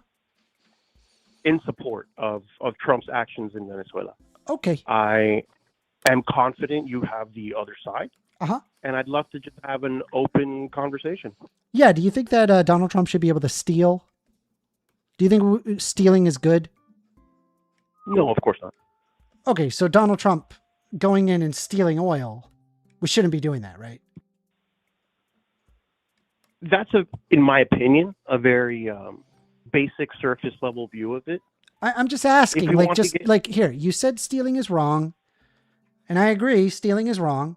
We're in agreement there. We know Trump is stealing oil. We know that he's doing it. He said it. He's doing it himself. We shouldn't. I believe in the rule of law, where law ought apply to everybody, including the United States president. So I am going to ask you again. Do you think it's justifiable that Donald Trump is stealing? Would you allow me to qualify my statement? Sure. Okay, so I feel like you're walking me down a path that I'm happy to walk down with you, but I would ask that you will at least allow me to preface how I am, how I got to where I am. If you are talking, you're breaking up. I can't hear. I'm not talking. I'm just waiting for you to make your point. Okay, I appreciate it. So with that said, I'm under the understanding, and this is all in good faith. I don't have a lot of research to throw at you, but I'm under the understanding that all of the oil infrastructure in Venezuela was actually not built by Venezuela, but by third-party corporations, most of them being American.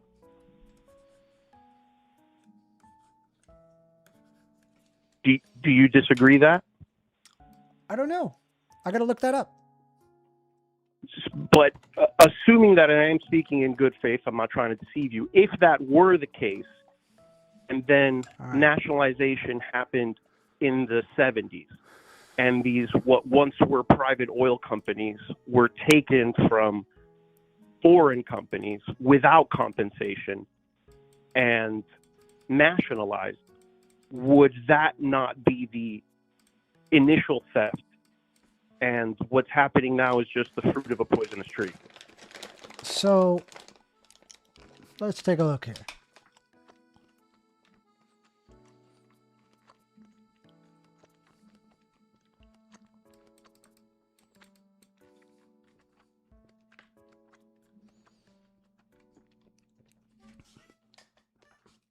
Uh, 1908 to 1940, Venezuela. Despite the knowledge of the existence of oil in Venezuela, the first oil wells of significance were not drilled until the early 1910s. In 1908, Juan Vicente Gomez replaced his ailing predecessor, Cipriani Castro, as president of Venezuela. Over the next few years, Gomez granted several concessions to explore, produce, and refine oil. Most of these oil concessions were granted to his closest friends, and they in turn passed them on to foreign oil companies that could actually develop them. One such concession was granted to Rafael Max Valladares, who was contracted to General Asphalt for exploration and development of oil fields. The geologist Herbert Hoover, in then London as consulting engineer Goldfields Limited of South Africa, recommended the geologist Ralph Arnold to that company of the survey of oil resources in Venezuela. At the time, there was a single oil well in Venezuela producing 40 gallons of oil a day. Arnold's survey conducted a Caribbean Petroleum Company, a subsidiary of the General Asphalt Company in northern Venezuela, employed and staffed 52 geologists, engineers, and drillers. So successful was this venture, Royal Dutch Shell paid General Asphalt $1 million for 51% stake in Caribbean Petroleum Company on April 15th, 1914, upon completion of the Zumac oil well. The first Venezuelan oil field of importance, Midagrande, was discovered the Caribbean Petroleum of Maracaibo Basin. This major discovery encouraged a massive wave of foreign oil companies to Venezuela in an attempt to gain foothold of the burgeoning market. From 1914 to 1917, several more oil fields were discovered across the country, including the emblematic Bolivar coastal field. However, World War I slowed significant development in the industry. Due to the difficulty in purchasing the transporting necessary tools and machinery, some oil companies were forced to forego drilling until after the war. By the end of 1917, the first refining operations began at San Lorenzo Refinery to process the Mediagrande field production. The first significant exports of Venezuelan oil by Caribbean Petroleum left from the San Lorenzo terminal. By the end of 1918, petroleum appeared for the first time on Venezuelan export statistics in 21,194 metric tons. It was a blowout of the Borioso number 2, as well as Cabimas in 1922, that marked the beginning of Venezuela's modern history as a major producer. This discovery captured the attention of the nation and the world. Soon, dozens of foreign companies acquired vast tracts of territory in the hope of striking it rich, and by 1928, Venezuela became the world's leading oil exporter. Oil ended Venezuela's relative anonymity in the eyes of world powers, making it a linchpin in a never-expanding international oil industry and a new consideration in global policy making. Cabimas still plays an important role in production from the nation's largest oil field, which are located around beneath Lake Maracaibo. In other fields is increasing in importance, mainly eastern Venezuela, was the Oficina Formacion, and discovered in 1937. About 20 years after the completion of the first oil-producing well, Venezuela had become the largest oil exporter in the world, and after the United States, the second largest oil producer. Exports of oil boomed between 1920 and 1935. By the end of the 1930s, Venezuela had become the third leading oil producer in the world, behind the United States and the Soviet Union, as well as leading exporter. So are you saying because foreign companies went to Venezuela, that means Trump can steal oil? Well, what if the foreign companies are American companies and they didn't receive compensation? They're not American companies. I'm sorry, you broke up. They're not American companies. Well, I mean, and listen, I agree with you. We shouldn't sit here and spend 10 minutes reading the entire history of it. But if nationalization happened in the 1970s, then can we at least look at the oil infrastructure in Venezuela from 1950 to 1970? I mean, again, I just feel like that we shouldn't be stealing oil. But is it stealing if it's yours? No, it's not yours. And why would you define that it's not the owner of the oil? It was Venezuela's. It's not yours. Okay, but it's not Venezuela the United has States no either. means of. Okay, but if they have no means of accessing it and they have sold the rights through equally agreeable contract for a third party to access the oil that they're not capable of accessing. Yeah, and Trump isn't doing that. Trump isn't creating contracts and then getting people to sign. He's just taking it. He's stealing oil. But couldn't you? So I'm asking you, is that justifiable in your mind? Is stealing okay in your mind? If Trump gives back the oil refineries to the original owners, which would be Exxon and Shell, assuming we can agree also that not that's true. Who built it? Based on. It's also not true what you just said. It's not true. It's just false. What aspect of what I just said? I literally read to you the history of these oil production. It's just not true what you're saying. And I agree with you that we got up to 1930, and who's really interested in continuing to go all the way on? We could. We can keep going. I don't care. It's like, again, it's not ours. Well, let's just say let's find out, when did Venezuela nationalize oil infrastructure? I think it's 1974 or whatnot. If that is the case, then let's go 20 years before that, because odds are that oil companies that were built in the 1930s and the 1920s are not. By 1940, Venezuela was the third largest producer of crude oil in the world, of more than 27 million tons per year, just slightly less than the production in the USSR. In 1941, Isaias Medina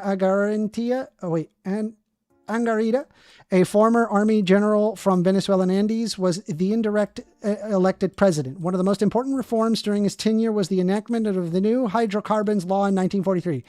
This new law was the first major political step toward taking more government control over its oil industry. Under the new law, the government and the oil companies share the oil wealth approximately 50-50. The new legal framework was reached amicably. Oil companies had the choice to operate under the existing concession terms or to agree with less favorable terms, but for an extended period of time, 40 years starting in 1943. Whereas the old concessions varied significantly, the new 40-year concessions were uniform across all commissaries. The government revenue was generated from land tax calculated per hectare of royalty, 16 2/3% of oil produced. The exemption from import duties from oil companies was mostly revoked in an attempt to stimulate domestic economic growth in sectors of the oil industry depended on. Once passed, this piece of legislation basically remained unchanged until 1976, the year of nationalization, in which only two partial revisions were made in 1955 and 1967. So yeah, it's not yours. Okay. You can't steal it. Well, I mean, that didn't really go into ownership. I mean, do we know? Why don't we ask which? But if it belongs to Exxon and Shell, no stealing. And it was stolen. No, you can't steal. And then it's given back to Exxon. Stealing is bad. Even when Venezuela we shouldn't does it steal. In 1976. And neither should Venezuela in 1976. When they nationalized the oil infrastructure and didn't give. Let's look over at nationalization then. Well before 1976, Venezuela had taken several steps in the direction of nationalization of its oil industry. In August 1971, under the presidency of Rafael Caldera, a law was passed that nationalized the country's natural gas industry. Also in 1971, the law of reversion was passed when stated all assets, plant equipment, and belongings to commissaries across the outside or concession areas would revert to the nation without compensation upon the expiration of the concession. The movement towards nationalization was experienced once again in the Decree 832. Decree 832 stipulated that all exploration, production, and refining and sales programs to the oil companies be approved in advance by the Ministry of Hydrocarbons. Led by Finance Minister Luis Enrique Oberto, nationalization led to the Venezuelan economy reach an average growth between 5%. Okay, fair enough. So we have an instance where they expropriated the resources from foreign investors. You still don't have a right to steal it. But the original. It's not like the United States controlled the oil reserves prior to 1976. It just didn't happen. We read the history prior to 1976 and who owned the oil wells. It's a combination of companies across the world, not necessarily specifically the United States. So the United States, do you believe that the United States is going to take those oil reserves and then decide to disperse it across the companies that don't even exist anymore? Or do you think that they're just going to take it for themselves? Follow me down this line of logic. What if those companies that don't exist anymore were bought by companies that still exist today? What if there's a company named, I'm going to ask you once again. Latin. I'm going to ask you once again because you're not answering the question. Do you think that the United States is going to give the money back to those companies? Or do you think that the United States is just going to fucking take the oil? I believe that the United States is going to give the oil to companies such as Exxon and Shell, and that there's a decent chance who that didn't those own companies it today, but they didn't own it. The company, but they do today. But they didn't own it. So we When just you say kind of they took didn't it. own it. Who is they and what is it? Is When you say stealing they don't wrong? own it, who is they? Is stealing wrong? Yes. Then why do you think it's permissible for the United States to do that? I don't think the United States is stealing it. How are they not stealing it? They're de facto stealing it. They're retaking possession of what they were not compensated for. But here's the thing. You would have an argument if they're actually going to do that, but they're not. You know they're not going to. I think we're smart enough to where we know they're not going to do that. Right? But if they give they're it not to going to do that. Exxon and Shell, and if Exxon and Shell today are the owners of the companies that once held those, would you disagree with the logic that ties it together? I mean, I wouldn't disagree with you in the sense that it's like, okay, we're rightfully giving it back to the people who actually owned it. Me personally, I think that Venezuelan issues need to be among Venezuelan people, and it shouldn't involve a giant foreign power taking over the region and making that decision for themselves. I think that should be up to the Venezuelan people to decide, not up to Donald Trump. If you discovered that 51% of the Venezuelan people or more were in support of this, would that change your view? No. Because I think the Venezuelan people, what they're happy about is overturning Maduro, which I'm in agreement with. I don't like Maduro just as much as anybody else. At the same time, I go, all right, well, they're going to take their one cash crop, the one thing that Venezuela actually makes money on, and we're just going to steal that. And somehow that's going to mean what? That the people of Venezuela are going to do better off? No, they're going to be much worse off. It's their one cash crop. It's the one thing they make money on. Okay. And in your opinion, would you say that the only thing of value to the outside world that Venezuela is capable of producing is oil? No. I'm saying that's their main cash crop. I'm saying that's their cash cow. That's how they make money. Oil. Correct. Probably the easiest, most profitable way for them to make money. But all right, so maybe we shouldn't be stealing their one way that they make money? Well, again, not if it's reappropriation for something that was not compensated. But they're not giving it back to those people. We're just taking it. Okay, but if we do take it, we need to have. I mean, you yourself have agreed that you think stealing is wrong, but you seem to be perfectly okay with imperialism here. But in the cases of general stealing, that's not okay. Why don't you help me out here? Because you don't sound to me that you're intellectually consistent here. Okay. Morally consistent. What can I clarify? Well, help me clarify for you. I mean, what question can I answer that would help clarify my position? Why is stealing okay? I don't agree that stealing is okay. I don't think anyone would agree that stealing is okay. Then you would be against Venezuela, us stealing oil from Venezuela. But I don't think that we're stealing oil from Venezuela. But we are. That's literally what we're doing. We are taking the oil, the thing that doesn't belong to us, and then we're making it ours for our own benefit. We're stealing. Okay. Do you think that Do you agree with American imperialism? No, I don't agree with American imperialism, but please. So why are you okay with this American imperialism? Do you think the United States military? Why are you okay with this American imperialism? Of running an oil refinery? I'm going to say the answer Why is no. Why are you okay with this American imperialism? Is it imperialism if it's what the people want? Were we right to go into Iraq? Were we? I think that's a very hard position to argue. I mean, I haven't given it the proper fucking shit. thought. I agree. It's rhetorically a fucking disaster. I think you could look at that. So can we? I think you could look at it and go, yeah, we probably shouldn't have done that. Right? Because what it does is that it leads to extremely poor outcomes for the United States. We get burned later on because when you destabilize a region, they no longer are valuable economic players and are just kind of left destitute, which then means that there's just overall less trade and less economic positive impact on the world. And it just becomes another hand to feed as opposed to like a country that does well for itself.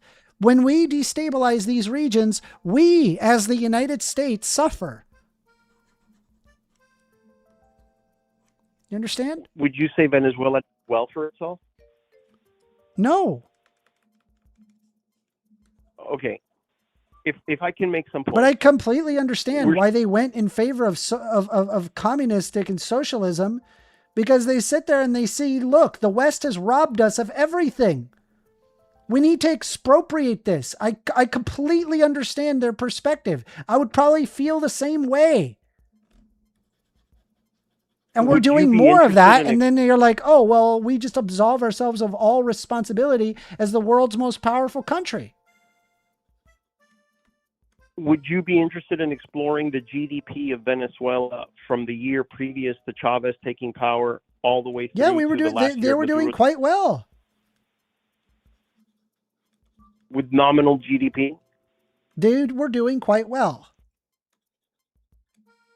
Do you think the people of Venezuela would agree with your position that they were doing quite well?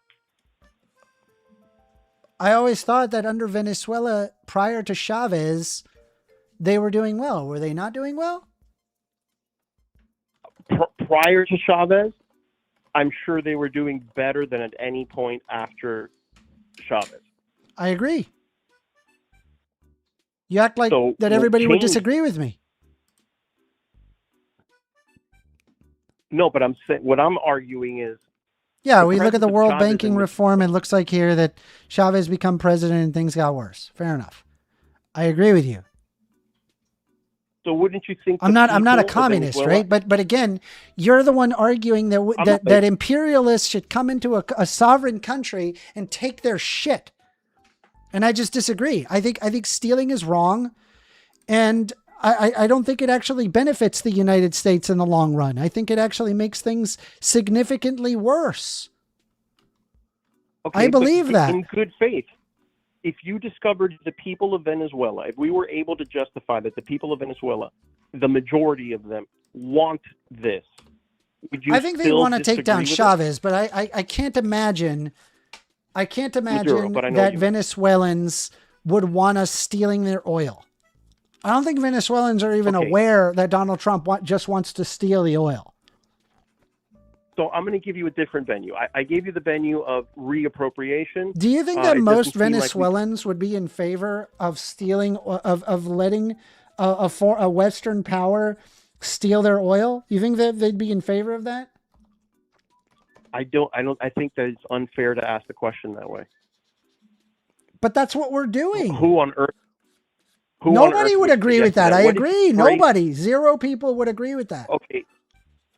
So what if I phrased your same question with the same intent in a manner similar to, do I think most Venezuelans would agree with for-profit companies managing the oil industry and profit sharing with Yeah, them? but they're not going to profit share. You know that. Come on. You're smarter than that. Another We've done this. avenue We've that done I'd this like so many times. The United States has done this so many times. And if you think that it's any different now, man, dude, I got a condo to sell you. Well, to be fair, this is new leadership. Yeah, it's fucking retarded, The United is States what is it is. never- And I think the argument that Venezuelans agree with getting their oil stolen is completely insane. Okay, well, please let me offer another avenue now. Yeah. Same concept. Instead of reappropriation of oil back to the companies that rightfully have the holdings and were never compensated. They're never doing that. What if I make You the can drop that right now because they're never doing that. It's not happening. It's Okay, total smoke screen designed to obfuscate it. And we've already agreed that, yeah, under those circumstances, I think you'd have a moral argument. But right now you don't have a moral argument because they are literally stealing oil. And they're saying Okay, so that's now- what they want to do. Okay, so now new argument.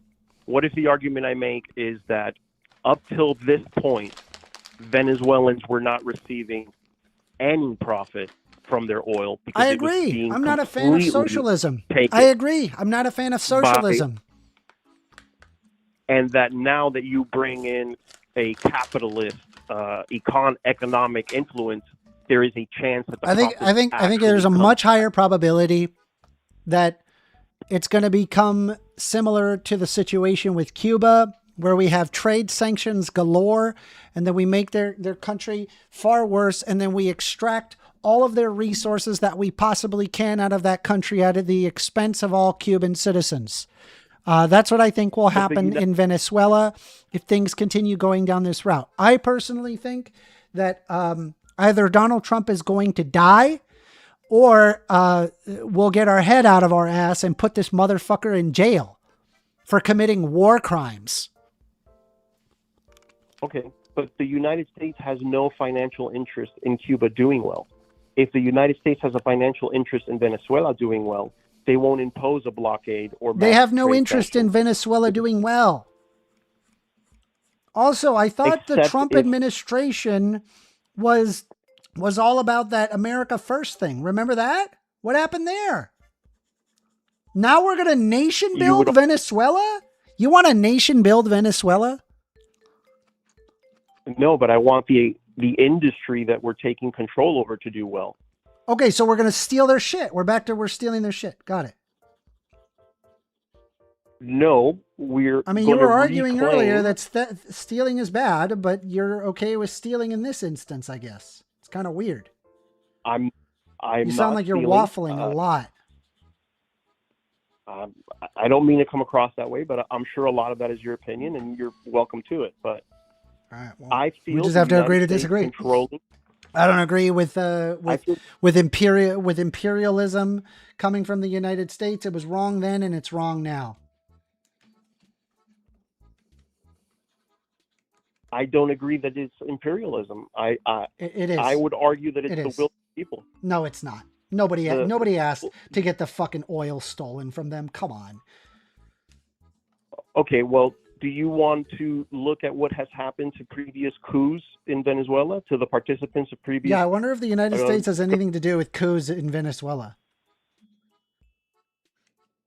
Jesus, Well, the fuck, United dude. States has nothing to do with what the Maduro regime did to the participants of the coups. I would say that I that agree is with you. I'm not a entirely fan of Maduro. I'm not here to defend Maduro, but you're the one offering the fucking same exact morality that operated under Maduro. That's the problem I'm having. You're literally using the same argumentation and logic that Maduro uses. And what argument am I offering that's the same as Maduro? Imperialism. It's not imperialism to take back what's yours. It's not yours, asshole. It is if you build it. What? You didn't build shit. We literally went over the fucking history. We didn't build shit. What are you talking about? That my argument is that Exxon and Shell built the No, we fucking didn't. massive majority. No, we didn't. I read it to you. Where did you hear that Exxon and Shell built it? Where did you get that? I went over the fucking history. Are you stupid? Are you stupid? Do you have a mental problem where you can't understand things that you read? Well, I didn't read it. I listened to you read it, but you heard I me believe read in it, good yeah. faith And then that you're did. supposed to sit down and listen to what I said, and then you realize that it's not owned by fucking Exxon and Shell. Well, why don't we ask that question? And It's I'll not be owned okay by with that Exxon and answer. Shell. It never was. Why not ask it? Oh, If we Jesus know the Christ. answer I is didn't no, why ask not? it. I just read it. I read it to you. We went over the history. I will contend the point with that one query. Just ask, are Exxon and Shell responsible for any of the oil infrastructure in Venezuela pre-nationalization? Hold on. If you're talking about a single fucking oil field, and like specifically the Trump administration is taking a single oil field and then giving it back to Exxon and Shell, I would agree. There's probably some level of a moral argument to be made there. But you're going to sit there and tell me that we could take all of it and that we could just take fucking Maduro and then fucking put him in prison and then go, okay, now it's ours? You think that that's totally justifiable? Bro, if I drop a penny and if you have a giant pot of gold, and I drop a penny in the pot of gold, do I own the pot of gold? No. Yeah, no fucking shit. I agree with you. And if I did say, for example, steal your pot of gold because I dropped a penny in the pot of gold, that would be theft, right? In this one context, but you're not making a fair. Well, let's say, for example, that I made comparison. 99% of the fucking pot of gold and only 1% of the pot of gold is yours. I then take 100% of the pot of gold. Is that theft? That's not a fair comparison. Yeah, it fucking is. You fucking suck, dude. Holy shit. You got fucking cooked. We're done. You have completely separate morals from myself. I think your moral system is completely fucked. And I think you really need to double think how you operate this. I think you're playing apologetics for Trump to things that are obviously morally abhorrent. And you know, and I'm coming at you as a moral relativist. I swear to God, the Trump supporters will sit there and say that they're all about that objective morality or whatever, but somehow my subjective morals come to more reasonable grounds than you. In your opinion, I mean, no, not my fucking opinion, dude. Also your opinion. You said stealing is wrong. You said it. And finally, the Venezuelan people are going to get profit from their oil. No, they're fucking not. No, they're fucking not. And you know they're not. You don't give a fuck about Venezuelan people. You just want to fucking steal oil from those motherfuckers so it benefits the United States. You fucking imperialist dog. Go fuck yourself. I have family. I'm done. Sorry. That's fucking disgusting. What a disgusting fucking person. We are taking calls. Phone number is 202-998-5218. By the way, if you like the stream, the discussion, if you like this kind of stuff, consider a subscribe. I'm a very small YouTuber. Even one subscription, it goes a very long way. So I appreciate you guys calling in. I am taking calls. Phone number 202-998-5218. Aha, we got a phone call. Hold on a sec. 10.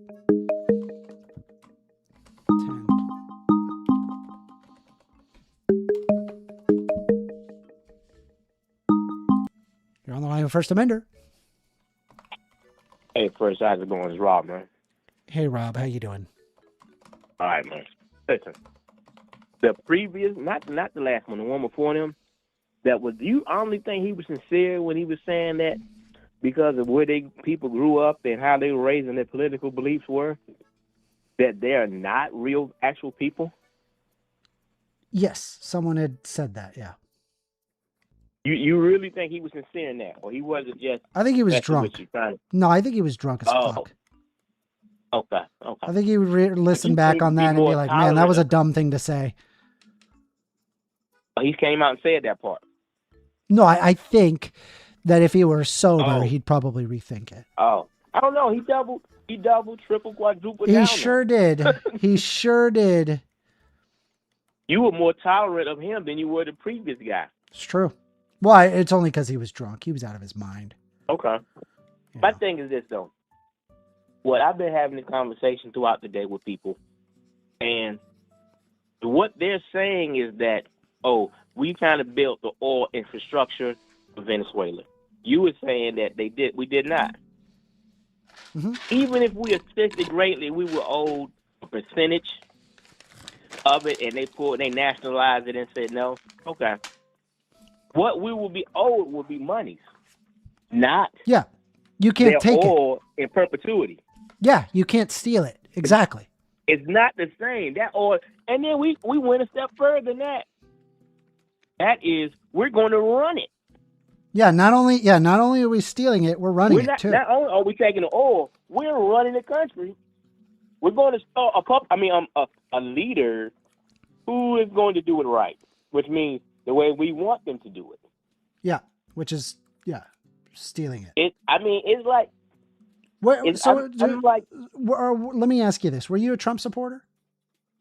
never a Trump supporter. Never. I Good. despise Trump. Look at you. You got a head on your shoulders. I An despise intelligent him. human being. And I don't think you have to be intelligent to realize that. I mean, it's like I was telling people, he wants to be. You could tell in the first term how he just fawned over militant leaders who had strong men. He fawned over those guys Yeah, he and loved spoke it. about it periodically. How I would love to be able to do this and do that. And what is he doing now?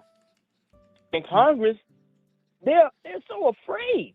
Why are they doing that damn job? Bunch of We've bitches. taken Bunch over- of dude, this is what I've been You talking said it about. right. I said these guys are fucking pussies. We're just a You're bunch of right. we are so fucking stupid to this guy. And it's like, at what point do we just take this fucker and put him in jail? Seriously, this guy is up for war crimes. Why are we pretending like it's okay? I mean, he is just basically saying, they say, when it was about the drugs, the same week that he released the guy who had been convicted of selling bringing 140 tons of cocaine to the U.S., the same week he said it's about the drugs, he releases this guy. We knew what it was about the whole time. It was about the oil and that they want a regime switch. But this is the same guy that would sit there and ran on, we don't need to be involved in every other country. We don't need Mind to be you, over right? there. We're We going to need to take be the one worrying about thing that America. Venezuela actually makes money on, and we're going to say, hey, this is now the United States, a country that socioeconomically is a lot better off and doesn't even need Venezuelan oil to prosper. But here's the thing, though. The greatest beneficiary of it will be the Venezuelan people, right? You know that, right? That's what he said. Fucking dumb motherfucker, dude. I mean, it's like, at what point? I mean, he never even bothered Congress to say, where's the evidence to show us that these are things of what you're saying? I'm so With past the oil. trying to He show never said evidence. that. I mean, I can't believe I live in a nation. I live in this nation, and now I sit there and watch him sit up there and say, hey, we took over Venezuela today. That oil is now ours. And we're going to put somebody in place. And, but if we leave, it's going to be all messed up. But that's what you said you wanted. We're not supposed to be involved in the affairs of every other nation. That's what he said. Well, that's what his He stressed that to constituents us. voted on. Over His constituents specifically said they don't want to be involved in other countries. And I don't blame them for thinking that way. But here we are getting involved in other countries. Donald Trump himself, hey, we're not going to get involved in other countries, but here we are. What? We're gonna steal Venezuelan oil now? This is not going to bite us in the ass in the future? Of course it will. Somebody else made a suggestion that maybe he's doing that because he's seeing what's happening in Ukraine, that they haven't had an election while they're at war. Maybe we're going to get into a war with Venezuela, and we supposedly we won't be able to have an election. How about this? What do you think China is thinking about Taiwan right now? How can we say a word to them? How can we say a word to them? How can we say, hey, you guys can't do that? How can the UN say anything when they're not saying anything to us? How can the UN say anything to them? Can't. You have no moral high ground anymore. It's fucked up. But it's true. We fucked up bad. We did. I agree. And the worst of it is, the world is looking at us now. Yeah, and they're like, how can we do the same thing? Not only that, but our actual allies, not our enemies. They're probably shaking their heads. Like, you know what? They're shaking their heads at us. They think we're jokes. We can't really trust them anymore. They're going to start creating new boundaries, new trade agreements. They already start working around new trade agreements. Yeah, I mean, BRICS will start looking more and more attractive as time goes on. They're like, we can't trust the United States to be like a solid country. They're going to start, like I said, they already started doing that with the tariffs. So now they're going to see that, you know what, United States, but listen, if you were a foreign power, how could you trust America? America reelected a guy who led the insurrection and put it back in office. What kind of are those idiots? What kind of fucking country? There? Yeah. What kind of country does that? Exactly. A guy who does and says the things he does. You remember? I just think back just a few years ago when you yell awkwardly on TV. That was it for your election. That was it. We have a leader. You think there's not going to be another election? No, I'm saying that was it for you. Yeah. You do something awkward, you're done. Like Howard Dean. But now we have a leader who we all heard sexually assaults women. Oh, yeah. It's fucking... He said in his own words. Now, they'll always say, well, you know, they're 34 charges, they want real, blah, blah, blah, blah, blah. What about his own words? What about the words he said to Howard Stern when he said he busted in on teenage girls getting dressed when they had no clothes on? Of course, yeah. And they're like, no, that's fine. No, I was waiting for the Republicans to just sit there and say, like, hey, everybody, 16's okay. I was waiting for it. Hey, they have. They have? What's his name? Roy Moore? They were saying that. Holy shit, bro. In Alabama, remember? These motherfucking monsters, bro. It's just, like I said, we've taken over a country. Do you have any hope? Like, what's our way out of this, you think? Midterms. I agree. Yeah, I agree. We got to get out there and vote and come out in droves. We didn't show up for Kamala. I showed up for Kamala. But the American people did not show up for Kamala. And now we are suffering as a result. Mm-hmm. I've been politically involved for over decades actually now. Great. The thing is, we did not, like you said, we didn't show up because you look at Trump, as horrible as a person as he is, the 2 elections he won was against a woman. I don't think. Do you think the reason why Trump won was just because Kamala was a woman? Well, no, the other reason is because she's black. I kind of agree with you. I actually do. I've made the claim that I believe that she's black. Huh? But beyond that, she's a black woman. He beat Hillary too. So true. he lost to women. How you doing? But let's He be lost, honest, he right? He beat women, but I mean, let's be you know, honest that with one white ourselves, man, though. he lost to him. Let's be honest, though. Like, Kamala Harris, I mean, Hillary Clinton sucked, right? Hillary Clinton is not good, right? She's better than the opposition. We had two choices. I agree. Which was the better option? I agree. I'm just saying, like, I believe Hillary Clinton lost because it was fucking Hillary Clinton, and we didn't know who Trump was. We were like, oh, who's this Trump guy? Maybe give him a shot. You know? Well, the director of the FBI, he did that because he started an investigation after the winner behind her, and then said, and the precedent was all, you don't involve yourself in politics because it was extremely close to the election, and he did it anyway. And it comes to find out it was a nothing burger, but it was already out there. So did that make her lose? I don't know. It sure didn't help. Yeah. But I don't think it's coincidence that he beat the two women. Yeah. And No, I even agree. after we saw what he was, who he was, even after we People saw still voted his for this initial- motherfucker. His initial, when he did his tax cut, we know that the top 10% made out the most. We knew that. We knew that, and we still voted for him again. Yeah. It's fucked. And now the second time, the top 1% made out like bandits. So that's just people voting against their own best interests. And the thing about it, it's the poorest nations that are, the poorest countries that voted for him the most. Yeah.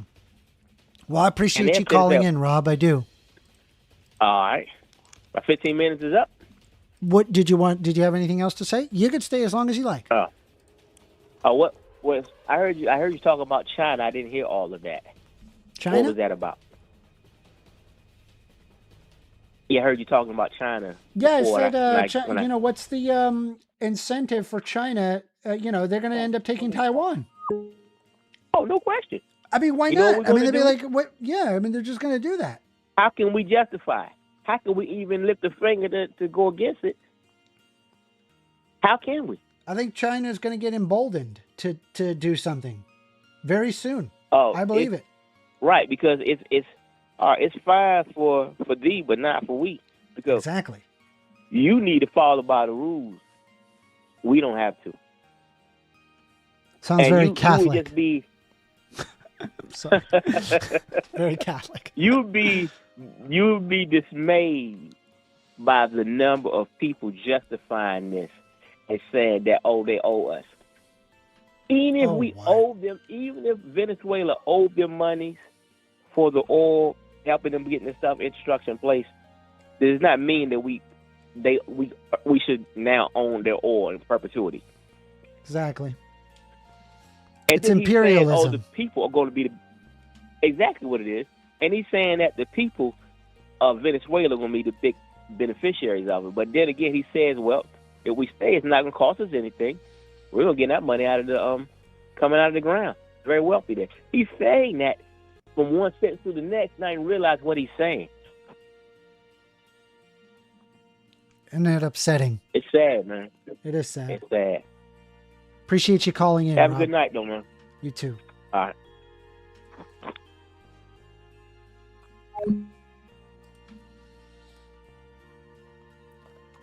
I saw another call that came in.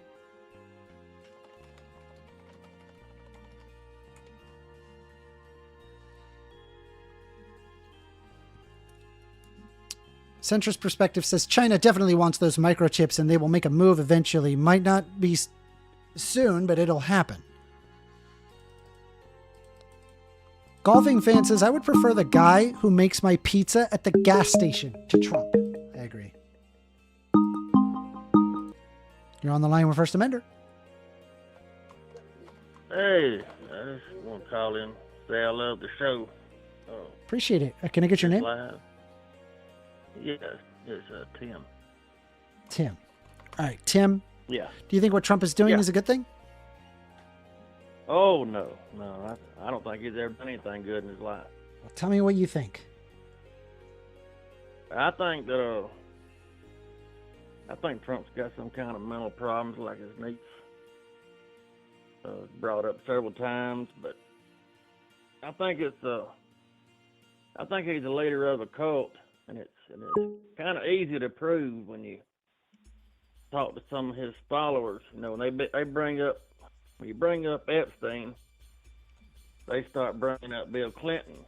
So what I always tell them is years ago, and I'm an older guy, so I tell them years ago, if I would have seen Bill Clinton sitting on a plane with Epstein, the Democratic Party wouldn't have voted for that bastard. Straight up, we wouldn't have voted for a man that hung around with Epstein for 20 years. They did. And now they're trying to justify it. I got people here in my area. That's a great point. Actually sit around. They did. Yeah, that's a very good point. Still voted for him. They knew that he was involved with Epstein, and they're like, no, seems like an okay guy to me. Yeah, they had to prove that his first wife said that he beat her and raped her after a bad hair. She had sent him to a hair doctor, and it caused him a lot of pain and didn't work good. So he blamed her for the doctor's inabilities to perform the hair surgery. And she said he pulled her hair and threw her on the floor. This is in court transcript, and then raped her. And they've had women come out now and said that Trump was at Mar-a-Lago and some 14-year-old models was coming through, and Marla Maples come up to him and said, whatever y'all do, don't let Trump around your 14-year-old daughters. But so when they get talking about Epstein, that's what I always tell them. We wouldn't have voted for Clinton. I mean, personally, I don't know of any Democrat that would vote for Clinton if what they done there. But Trump is trying to say that the people in Venezuela are going to have it better off without Maduro. So here's the question I got for those people.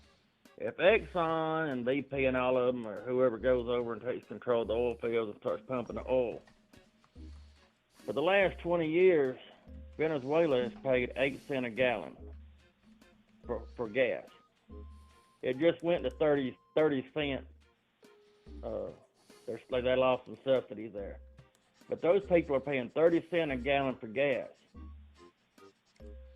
So if Exxon M goes in, does any Trump cult member really believe that they are going to allow the gas to stay at 30 cents a gallon when they're charging us on average $2.85 a gallon here? Yeah, of course. You know exactly what's going to happen. They're gonna rack up those prices, and honestly, that's assuming that they'll even allow oil to go into Venezuela. They would likely just take it, right? There's historical precedent behind this, where historically in the United States we just go in and take the fucking resources and walk about on our merry way because we're the strongest country on planet Earth. Yeah. It's morally abhorrent. It's absolutely disgusting. I believe somehow, and I don't know how it's all going to work out, but there's two things that's going to happen. Either Jared with his $2 billion, he got that $2 billion, or $2 trillion, he got $2 trillion from the Saudis to invest. Now, I wouldn't doubt within the next 3 years he finds a way to invest that $2 trillion in the Venezuelan oil and triple it for the Saudis. Or somehow or another OPEC gets involved and gets the oil because somebody owes Qatar, that Muslim nation, $500 billion for an airplane they give to Donald Trump. Oh yeah. Also, the Saudis and the UAE Jesus and all Christ. that has licensed 4 different resorts through Donald Trump and paid him like $300-something million per Let me ask you this. resort for his name on it, branding his name on it. Let me ask you this. So he's in debt to him. Okay, go ahead. Should Trump be in jail? I think he should be in jail tonight.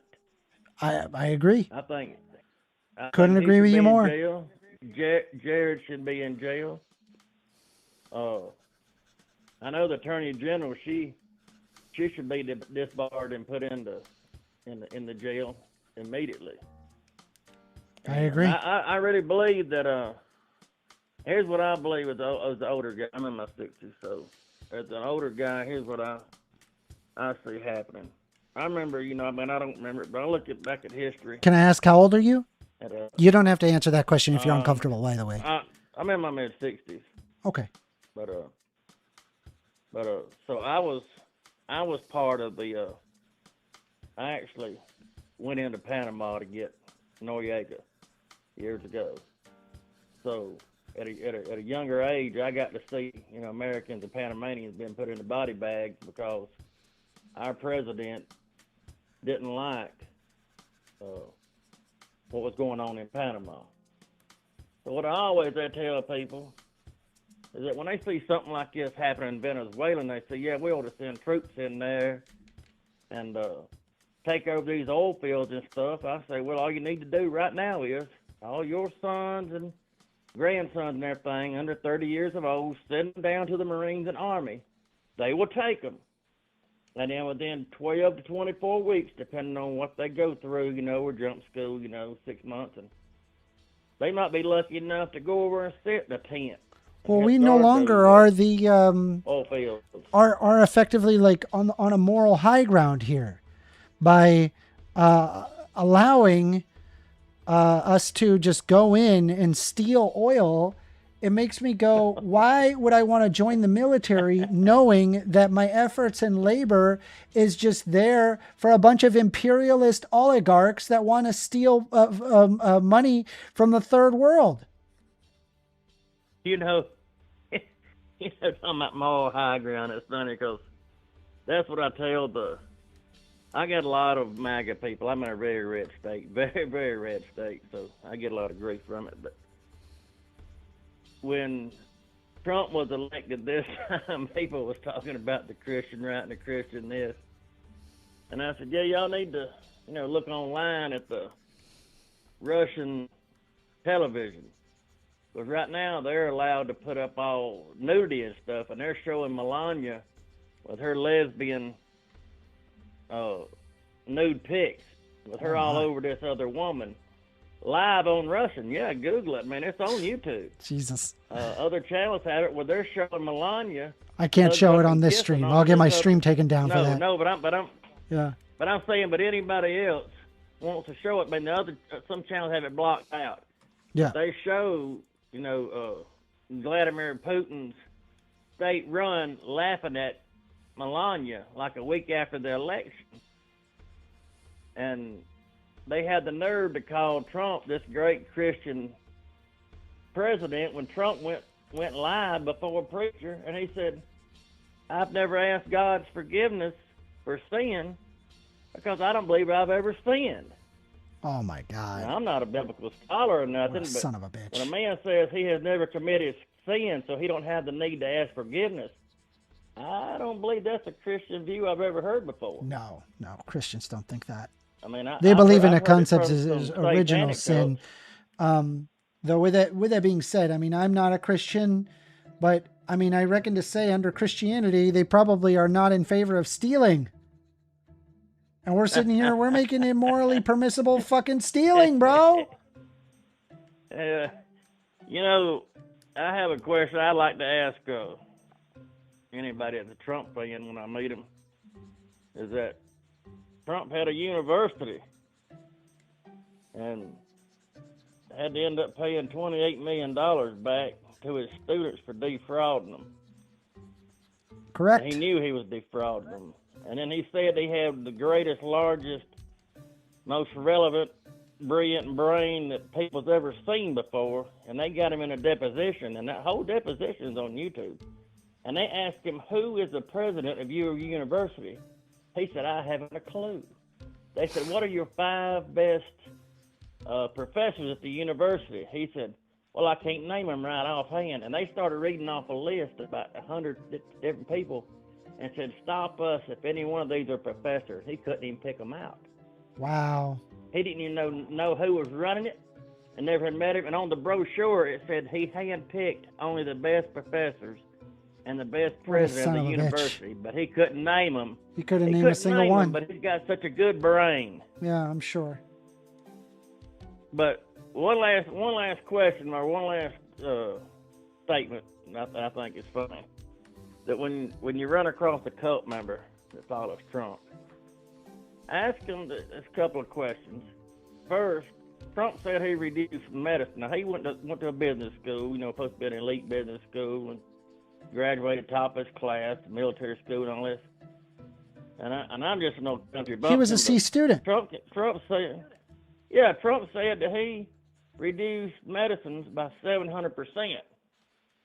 So as soon as he said it, I'm thinking back to my 5th grade math class where 700%. Reduce anything by is, so is they're paying back 7 times the amount of money from zero. So if it costed $70, now they're paying you back $700 to take their medicine.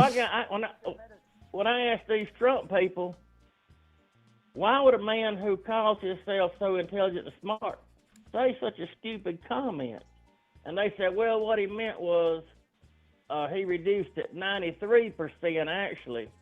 I said, now so Trump can't understand basic math. Basic math, exactly. Basic math or basic English, Fucking horrendous. But 700%, I couldn't believe it. And then there's 4 videos of him saying that the F-35 is invisible to the naked eye.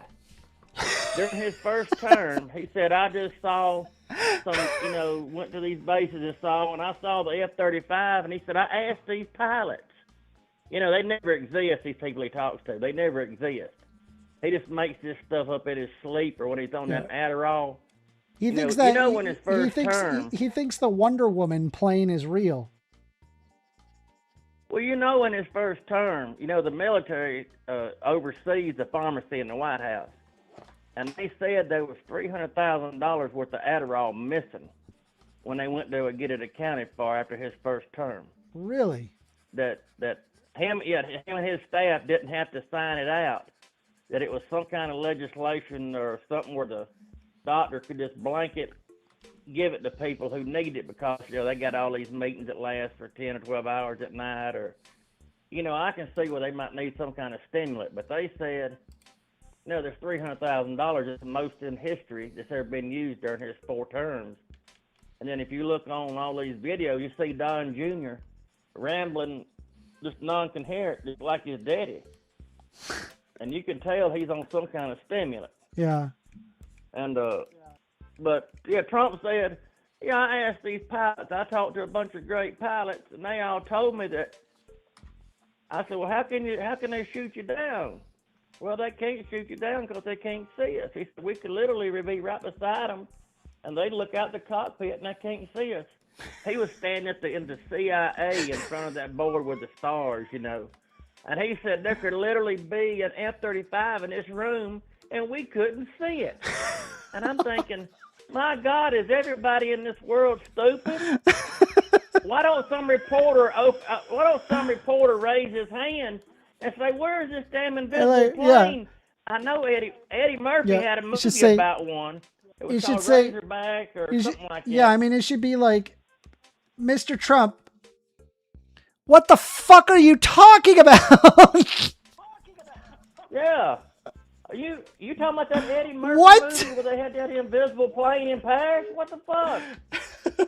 Hey, if you can't see the plane, does that mean that the pilot inside that glass bubble is invisible? Yeah. So it just looks like a damn man flying through space. 50 says the open pharmacy is the thing I am least mad about. I agree. Anyway, I appreciate you calling in, Tim. We're going to open up the phones again, and we're going to see what else we get, okay? Thank you very much. Well, I just pray that we all live long enough to see that ballroom torn down by Newsom. Are you subscribed? That's my last thing. Huh? Oh, yeah, man. I'm kind of a golfing fan, if you know what I mean, brother. Appreciate it. Thank you very much. Yeah. Yeah, I'm on you. I'm watching you all the time, man. I'll see you, buddy. Good. I appreciate that. Thank you. All right, man. You have a great day. Okay, bye. Bye-bye. You too, buddy. Bye. And if you're not subscribed, consider subscribing. I'm a very small YouTuber. We're close to 1,000. You're on the line with First Amender. Hey, First Amender. Hey, this is Danger. We've talked once before. Thanks for having me on again. Yeah. Hold on. Give me 1 second, okay? Okay.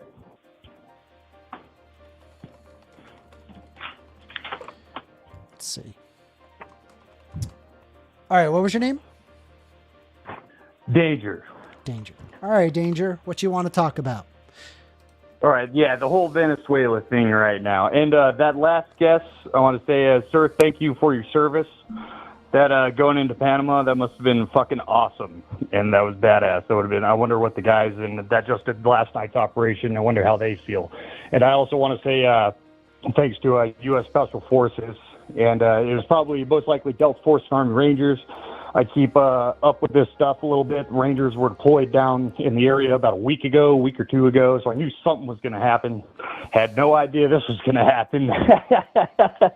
Nobody saw this shit coming. No. But I just want to say, so I do want to start out with, we can all agree that Trump says shit that isn't necessarily true, right? Yes. Like, he says a bunch of weird shit that's, like, totally untrue. Absolutely agree with that. Yeah. So he said that we are going to seize the oil, kind of, right? Yeah. One thing I would want to ask Trump is how the fuck are we going to do that when we haven't even taken the country? Keep in mind, I'm a little bit educated on warfare and how these things work, and you kind of have to take ground in order to steal the oil to begin with. And you've been ranting and raving about stealing the oil. Well, I want to ask you, how the hell we're doing that? I don't know.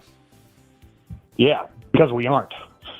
So you're we saying, are not stealing. We can't. Okay, we so can't steal the oil right now, dude, that, because we haven't taken. I mean, who's to say that we couldn't president. potentially take the? Because like there already is refinements, right? All we would need is have some boats over there to then take the oil.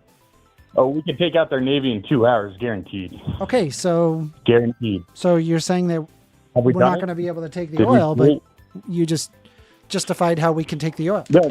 Yeah, no, that's what I'm saying. We can't do it yet. We haven't taken the country yet, man. There's no war going on. We just went. We just went. Let's see. That's the thing. Is like we're all jumping to conclusions here. We don't know exactly what's going to happen yet. Just saying.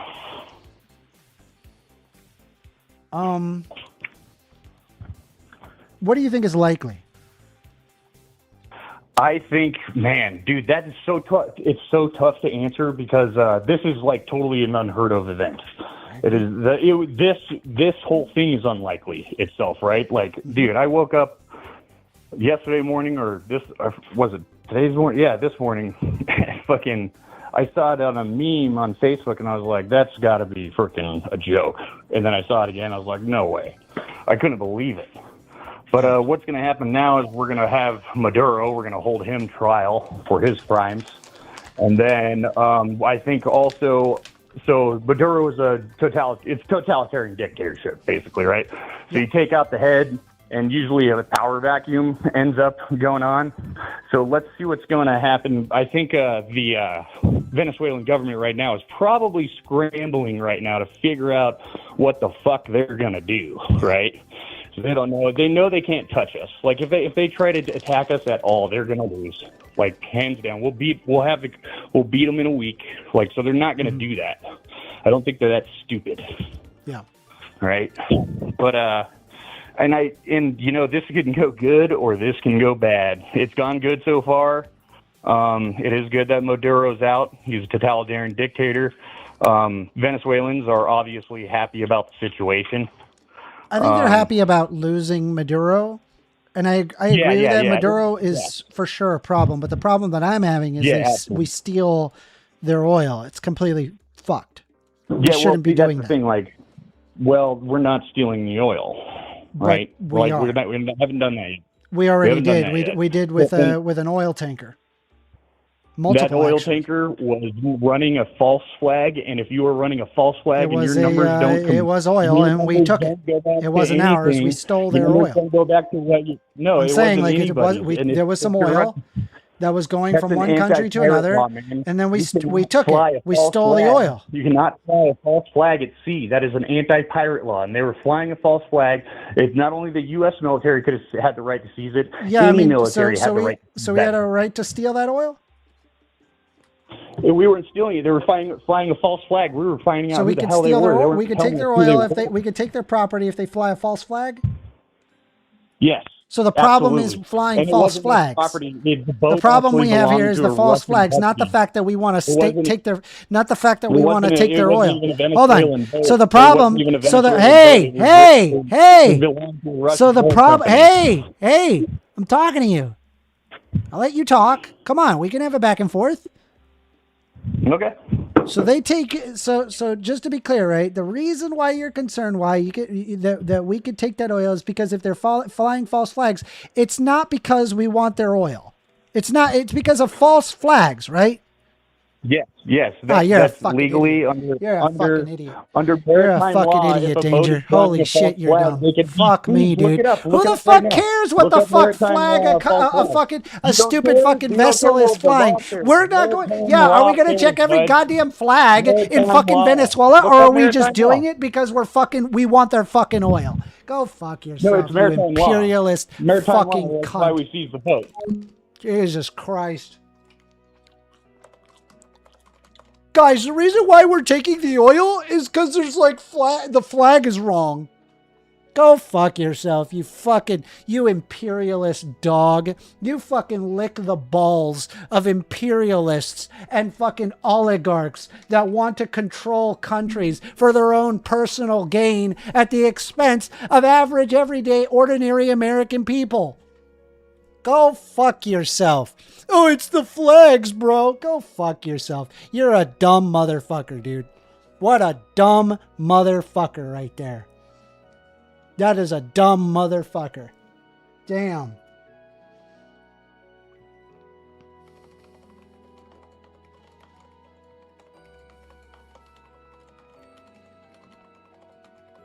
Yeah, the reason we want their oil is because they fly a false flag. Eat shit, you imperialist fucking cunt, dude. You are a real fucking piece of work, I swear.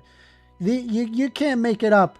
The fucking list of excuses that come from Trump supporters is fucking wild, right? They lie through their fucking teeth. Lie through their teeth. They lie. They lie to you, and you're lying to yourself, and you're lying to fucking everybody when they can clearly see what the fuck. Jacob Donahue says he's right about the maritime law.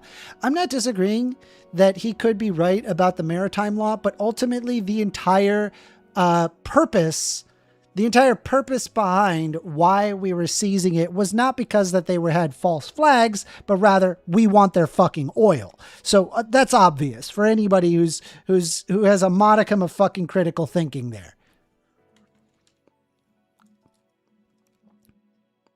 Rugby says, you're a PNG tuber. I am not a PNG YouTuber.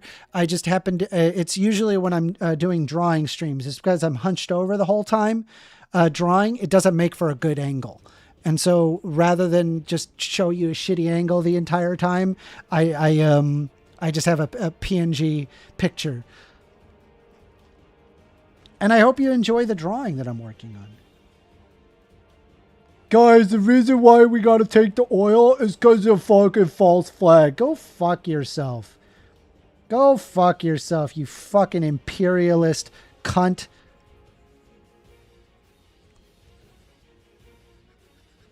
They act like that they have a fucking stake in this stuff.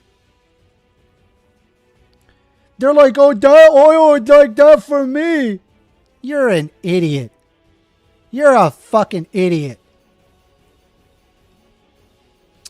AWOL says, picture's coming along well. Thank you. I don't know what else to add. I'm just trying to like solidify my edges a bit better. Like,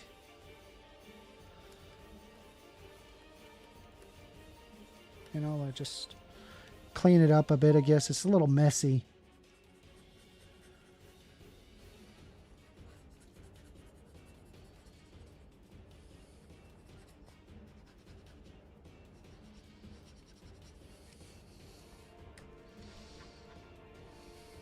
Yeah, like that. Rugby says also, has Alpha Eagle showed up in this stream yet? Dude, he refuses to call in. He just doesn't call in. He never calls in. Never. He fucking little crybaby, fucking little child can't show up. Not only can he not pronounce stochastic terrorism, tells you just how intelligent the guy really is. Not only can he not pronounce basic fucking words, but he's too much of a bitch to show up on stream and have a conversation. He can't even have a fucking conversation. He has to do this fucking weird tit for tat.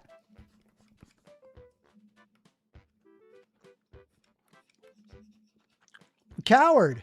Total coward.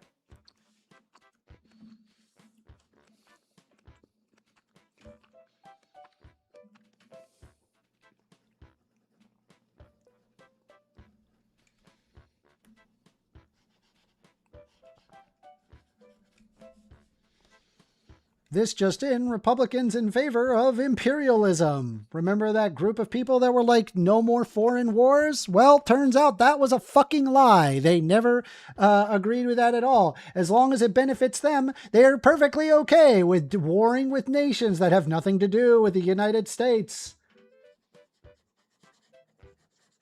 What a fucking joke, bro. What a joke. What a dumb motherfucker, bro. Dumb motherfucker. Son of a bitch. Let's see. It's a Rubik says, are we surprised? No, of course not.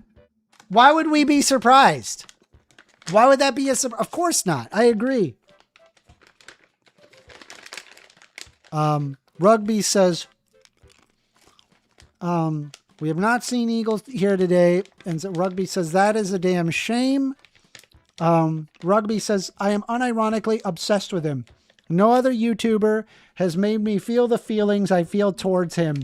He fascinates me. Can you call in? Tell me. Let's talk about, Alpha Eagle. Call in. Phone number is 202-998-5218.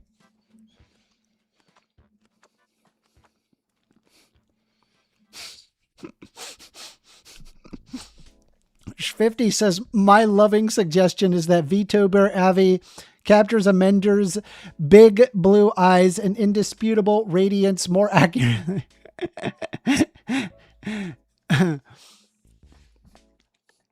Should I do another VTuber drawing? I could. I totally could. I don't know. All right, so Rugby says he wishes he could. He cannot right now. I'd be glad to hear you out on Alpha Eagle. I dislike him very much.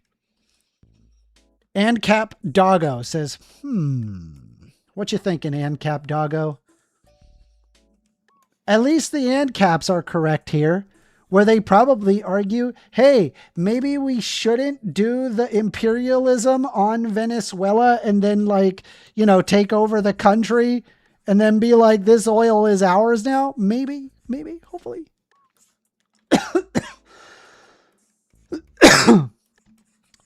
Sorry.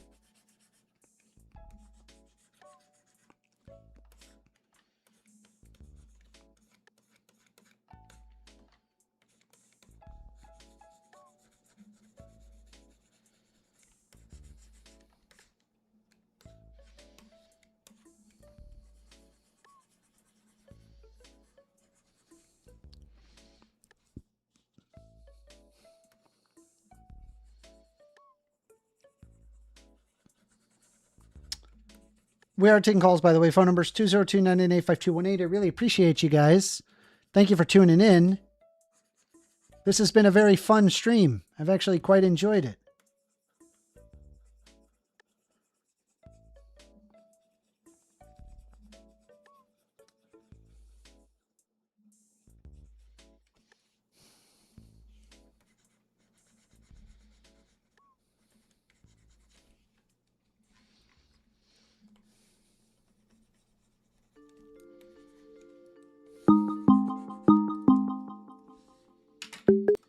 You're on the line with First Amender.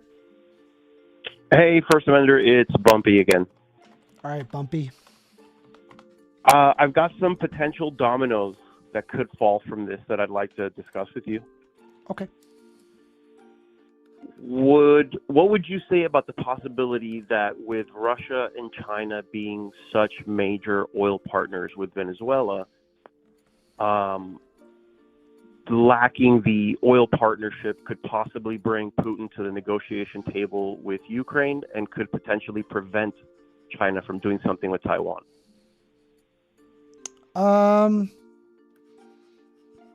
Maybe. But why would China not do something with Taiwan knowing they could just land grab now? What changes for China now? Why would it be different now than it was a month ago? Well, because it wasn't it's not okay to just take land. Well, neither was what they did with the Uyghurs, and that didn't stop them. Sure, I guess. I'm saying like there's even further justification. They could just do it now. In fact, we'd probably be preoccupied with Venezuela dealing with their shit. And so China would just be glad to just do a land grab. I mean, why not? Well, it wouldn't affect the Pacific fleet, only the Atlantic fleet. So on the western coast, we're still militarily capable. But another potential domino that could fall is Venezuela props up Cuba. So with Maduro being out, the Cuban regime could fall as well, which would liberate all those people. Well, I mean, that would be great. But the problem that I'm having is not really stopping Maduro. The problem that I have is the fact that we're stealing. So your issue with all of this is not going in and grabbing Maduro and pulling him out? That's correct. What could I don't have a disagreement with Trump regarding that. I have a disagreement with the fact that we're stealing oil. So who would run the oil industry with Maduro gone if the United States leaves it untouched? Well, I think the profit should go to the people of Venezuela. It shouldn't go to some foreign country just because we're stronger than them. I think it's wrong. Okay, if we were to discover that Venezuela's oil exports had dropped. Well, you know what? That's not the case, actually. Their oil exports have not dropped. So I wasn't making a good point. I apologize for that. But what percentage should go to the people? I mean, what percentage would make it fair if a third party has to manage the industry? I mean, I think whatever is fair I'm not a negotiating guy. So I think whatever is fair for the people and what would benefit the people in the long run. I would want there to be like mathematically a sustainable level. I don't know what that exact number is. If it's 50-50, great. If it's 60-40, great. I think I'm a believer that rising tides lift all boats. And if you made it in such a way where Venezuelans can benefit, then in the future, the United States benefits as well, because now you have you can have a potential valuable trading partner on the world stage, as opposed to like people who are economically destitute. I agree. So going in and stealing their oil is just going to give us another Cuba 2.0 situation, which is just going to exacerbate suffering and poverty in the world. I agree with you. I think where you and I come to a major disagreement is the end, what this looks like in the end. And you probably believe that there's going to be a very long interim before Venezuela completely regains its sovereignty, as opposed to a short interim. And I understand that you're going to defend your position to the death, rightfully so. But I at least would like to remain optimistic in the sense that it'll be a short-term interim, and then the possibility of negotiating industry deals with the Venezuelan people. I just have zero indication that the United States is going to act on behalf of the Venezuelan people. I just don't believe that. Well, it would. The United States historically has always been in an America first position and has not wanted to help nations in a very, very long time. And I see zero instance that Trump would behave any differently. I would argue that there's a difference today because there's this, what feels like a leftist, for lack of a better term, wave washing over, maybe not the entirety of the world, but a lot of places. And no, there's a right-wing wave. What do you mean? Okay, well, that's just another. We'll agree. Well, no, that's empirically a fact. That's true. I would say that the tide is slightly turning with countries like Nicaragua, not. But places like Colombia. In fact, in Chile, they just recently elected a far-right candidate. And Argentina as well. Yeah. So I won't debate that. I'll concede the point. But if you can topple the leftist regime in Venezuela, and then Venezuela can prosper from it, it would signal that leftist regimes are not the best option for a people. Well, I'm not arguing for like the workers' ownership of the means of production, but I do argue for social safety nets that enable people to not have to deal with the worst of capitalism. What would you define as the worst of capitalism? Like not being able to afford basic necessities, working long hours, not receiving health care, very heavy cost, debt so high that you can't afford it, prisons that are overcrowded, the I would agree. Military industrial complex, the court systems which are so expensive it's cheaper to plead guilty. Do you feel it was always like this, or do you feel like No. capitalism is worse now? Yeah. I think that we went in the realm of monetarist theory in the latter half of the 20th century, and it has resulted in the erosion of the working class or of the middle class. I'm sorry, First Amendment breaking. It has resulted in the erosion of the middle class. Brother, I'm sorry. You sound like you're making a really long point, and I can't hear any of it. I don't know if the issue's on my end or yours. Oh. Okay, it might have been on my end. Oh, hold on. No, it's my end. It was me. My apologies. We've been having blips all day. It's okay. What were you saying though? I mean, for the rest of chat too, to hear what you were saying. I was saying that the problems that exist with capitalism is where people have basic necessities that can't get met.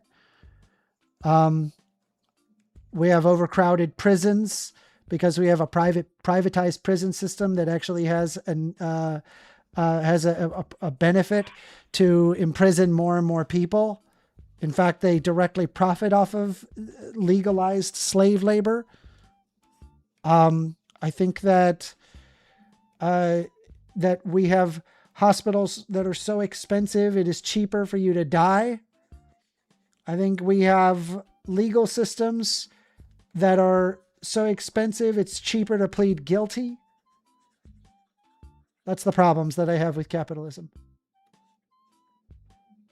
I won't argue those points. In fact, the one that I'm personally facing right now is the companies that provide you with health insurance also provide malpractice coverage for providers. And if you're in an issue where you were affected negatively by a procedure and you seek legal compensation, since they cover both ends of the bet, they'll just drop coverage from you. So sue, but it better be enough to provide you for the rest of your life because no one else will ever cover you. And that doesn't seem fair either. A concept I've had that I'm willing to speak with you of, because I'm just fleshing this out in my mind, but I feel like one of the major issues we have with housing at the moment is that private corporations are allowed to purchase as much individual residential units. I agree. There should be restrictions on private corporations on how much they're allowed to buy. I think we need to reconsider how we commodify the people just trying to live. Would you take it as far as no one person could ever own a housing unit that they rent? Would you take it that far? No. Me either, which is why I'm fleshing it out. I don't know what an appropriate limit for something like that would be. Obviously, corporate ownership has to be thrown out, but do individuals have... There's probably like I'd be okay with like a buying... cap on how much can be actually invested, like how much is allowed to be owned. I think it just needs to be a community centric first. We need to consider what is the point of housing and why we have it. And I think we're just making the wrong call with turning it into an investment in thing. Keeping it local. I believe it gets too speculative if you can travel to other markets and buy up parcels and then lord over them. Where if you're forced to stay local, I think you could make a huge impact. I agree.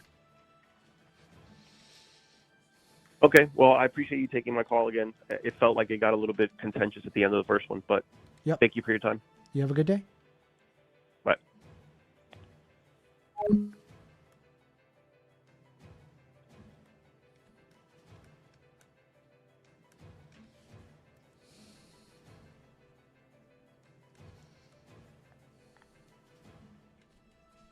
That was Bumpy, everybody.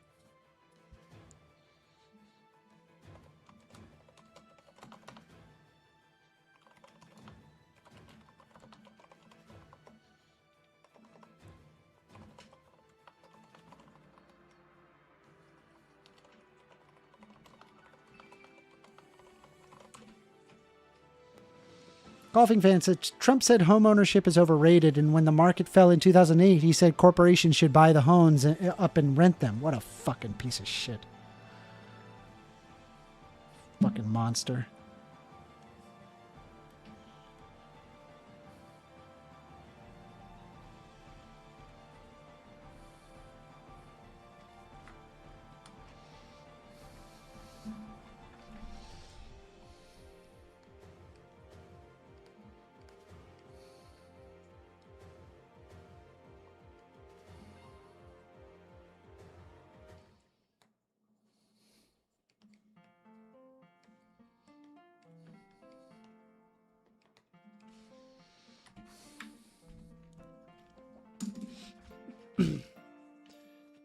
Let's see.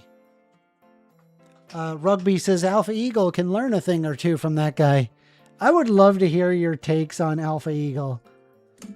Are you sure you can't call in for just a moment? Can you take a 5-minute break?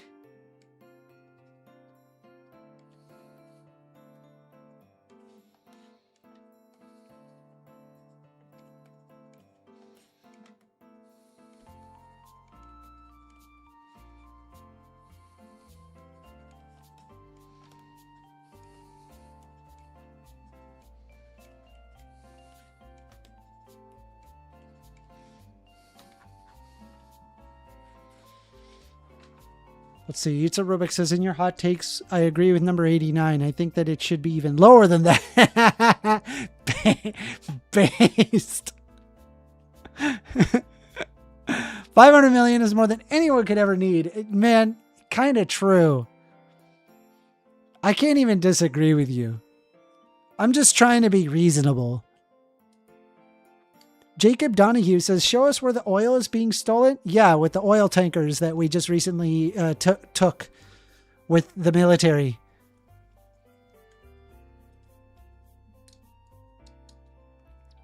Also, Golfing Fan says, Trump literally said the oil belongs to us.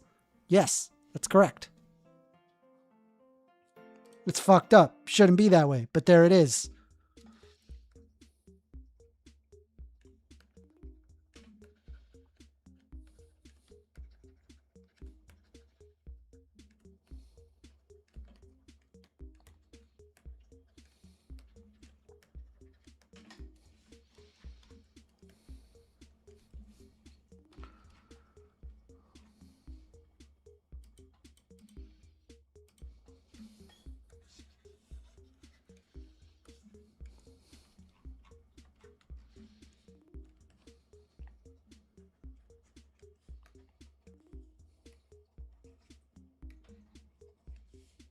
I'm trying to see like where I want to put all the stars.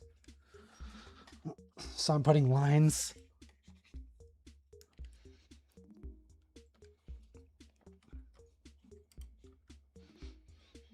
Where will stars begin and where will they end? That's my thoughts. Anyway.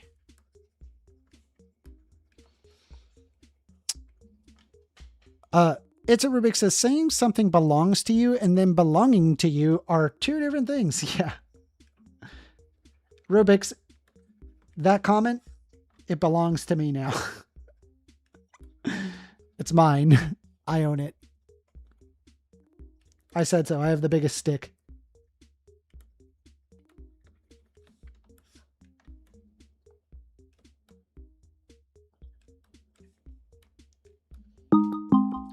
Phone call. You're on the line with First Amendment. Hey, man. Hey, this is Danger again. You hung up on me last time, but please don't hang up on me this time. I'm sorry if I was man, you're coming at me with, with being like an imperialist dog, bro. I can't. No, dude. You didn't let me explain, bro. Come on. All right. I'm not some imperialist dog. I'm not trying to make an argument for imperialism, dude. Come on. All right? Okay, so we left off on the boat thing. Okay, I want to get into this. Obviously, the reason why we're taking the oil is not because it's not because the flags, right? It's probably more to do with the fact that we want their fucking oil. Not right? all I was talking about like just specifically that one boat, dude. I mean, not I'm just all saying. of Venezuela. I'm just saying, like what we're doing, right? It's not because they got the wrong flag, right? It's probably has more to do with we want their fucking oil. Oh yeah. Well, like as far as like the reason, so the motivation of like, oh well, they got the wrong flag is kind of worthless. The reason we even caught that boat is because we sent our fleet down there, right? I forgot what fleet it was, but we had our freaking carrier fleet down there. And I also wanted to talk. I know about certain like spy things and all this kind of stuff. There's things called spy boats, right? That Russia and China really like to use. We really don't have to rely on them too much because our technology is just so crazy that we can just spy with satellites and airplanes anyway.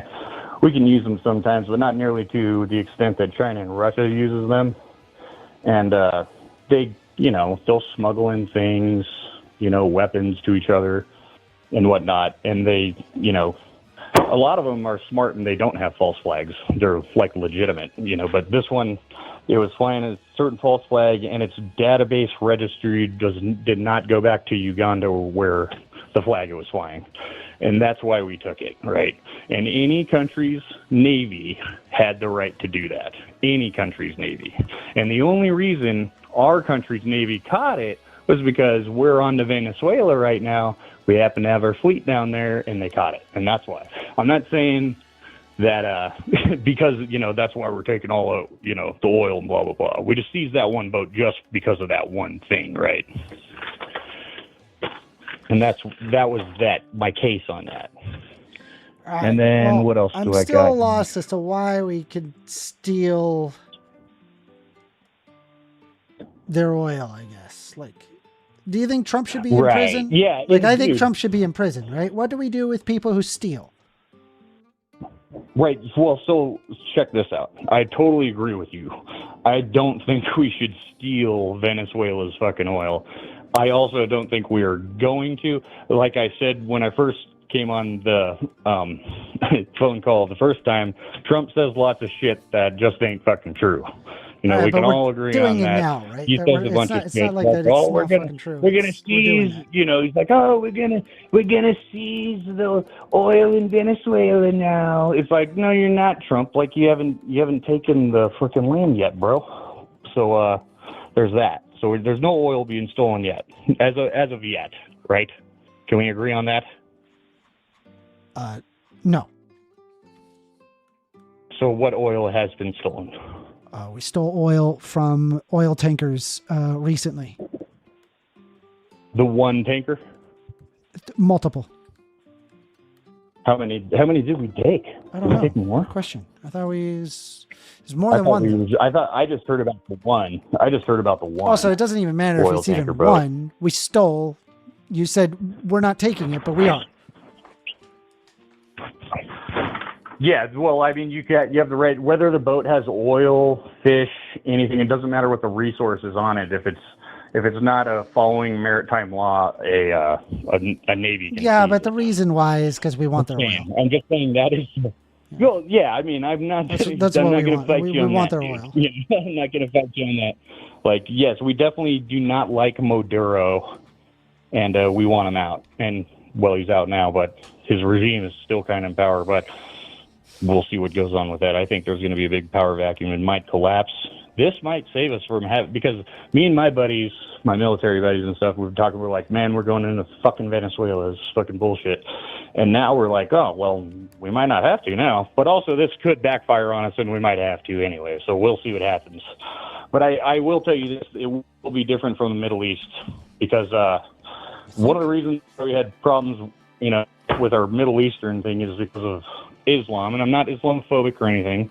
Like, just they're Muslims. So the and they want problem was Muslim Islam? rulers, and The problem was Islam?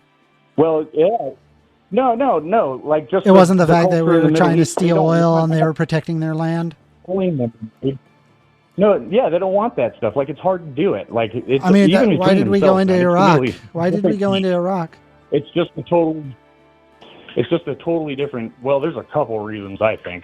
Oh. One was like revenge for Israel, I think, because Saddam did shoot Scuds into Israel during the first Gulf War, and Israel wanted to join in, and then we told Israel no, because if you join in, all of our Arab allies are going to freaking just leave us. So we didn't do that. I think that has something to do with it. Saddam, also another bad actor. There's that, and of course the oil.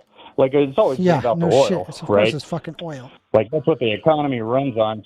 So like, yeah, it's a geopolitical stage. So you kind of got to like if you put yourself in, like, I'm not saying like, this is a moral stance or anything, but you got to like put yourself in like the state. Or you ever play Risk, the game of Risk? Yeah, but the board like, game? that's the thing, man. Like, I don't like the whole imperialism thing. Like, I think it's morally abhorrent, Yeah. and coming up with excuses for us doing this is disgusting. Yeah. We can't act like that this is okay. Like, this is not okay. Right? We're not in fucking 1500 where we just like walk up to some fucking foreign land and just take all their shit and then walk away. Like, we're not that, right? We're not barbarians, right? Where we conquer land like a fucking Viking, we also right? haven't done that, though. That's another thing, was we haven't done that, though. Right? But we are doing We haven't it. really done that. Where? We just did with Venezuela. We just went over that. We just took their president. We didn't go over there and take over We're over taking any their oil shit. things. We're taking or their anything. oil. We already are. We just went over this. Just a couple of boats. Yeah, like a couple boats. I mean, you asked whether or not that Right? we're taking oil. Maybe. We are stealing Whether- oil. We're I know stealing about their that. oil, Yeah. and we're acting like that it's ours. Because Well, yeah, like, we have say no it's like an consequences. American boat. We have no consequences being the So United check States. this out. Say me and you. Check this out. Say me and you, we were fishermen, and we went down to the Bahamas, and we were fishing, and we rose a flag that was from Norway, and we're from America, and the Cubans come up and pull up on us. They're going to seize our boat and take everything. They're going to take all our stuff, and that's what we're concerned about. Yeah. Is we're concerned about the Yeah. flag, Yeah, and that's why we can go in and take all of Venezuela's oil, right? That's why.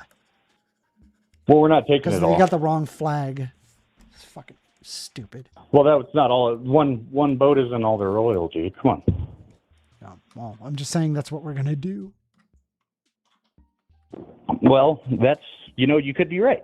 I'm not arguing with you on that. You could be right. That's fucked But up. also, We I shouldn't will do say this: if we do go in, say you are right, and we do go in, and we do take back the companies that were nationalized in the 70s. that shit. We're just going to So, take stuff. so like the Venezuelans are like, they had a pretty good quality of living and everything before that. When all the American and the foreign companies were in there for the socialism, the nationalization, like they had a really good quality of life. Why would people want to Venezuela go was to in- socialism as opposed to capitalism? That's a good question. Well, there's, obviously why. they wasn't working out too well. But I'm saying like, why would they want to move to socialism? Right. Yeah, exactly. Because they're getting fucked over at Yeah, they're some getting sort of fucked ways, over I by think. But capitalist also, countries, yeah, right? Yeah, I agree. Makes sense. Yeah, yeah. And so now we're looking at more getting But fucked over by but then capitalist countries, that's and the now all of a problem. sudden they're going to agree with us, right? That's what's Right. going to happen. They're going to agree Well, with I us mean, now, now they're that they're getting now they're fucked double- over by now they're capitalist definitely double countries. thinking. That's what's going to happen, right? Well, now they're definitely double. Well, we'll see. I mean, they're Yeah, definitely I'm double sure they're thinking gonna because the socialists took over and they got even more fucked over by the socialists, even more so than the capitalist, right? Like the country went poor, they became poor as fuck after the socialists took over. Yeah, no, right? I agree. Don't So, worry. I'm not a apparently, defender of like- socialism. like- I'm like, just saying, yeah. I get why they went I that know you aren't. direction. I know you. I get why they went that Yeah, me direction. too. Yeah. It makes perfect sense. And then it's just too bad that direction took them to a worse spot. So now they kind of want it back, right? Well, but they're not really wanting it let's back. see. It's Well, more no, like hey, let's have the Yeah. United States do the imperialism, right? And then somehow that's going to make things better. As if that has ever Right. resulted in Well, things I getting mean- better for the local population, right? Well, we'll see what happens. And you could be right, man. Like, I'm not going to argue with you on that. For Like, a fact, I'm we've right gone about in that. and fucked up some countries. I know you for know? sure that is not going to Well, benefit. that's what the thing. Like, the- we have to let time tell. We have to let time tell before you figure out if you're right or not. No, you well, know? we've done it multiple times. And you could- there- I don't need to do it any more you times. could say that. I know it You doesn't could work. say that you could mostly be right, but you don't know 100%. No, I kind of do though. You know, none In this of us situation, know I do. 100% if this is a good, if this I is do. going to I end up do good know, or bad. actually. I Don't. know. Do you want to know how I All right. know? Go ahead.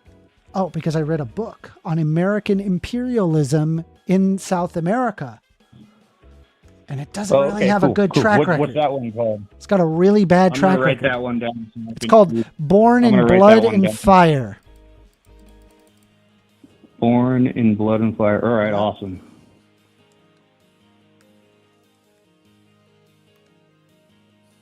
All right, cool. Wow. I'll definitely check that one out. I'm actually reading a book right now about the Nazi economy. It's called The Vampire Economy. It's really fucking long. But all right, let's see. What else did I write down?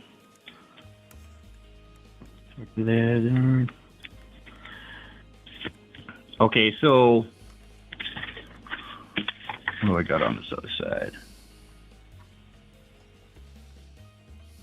Went through that. I'll get to that.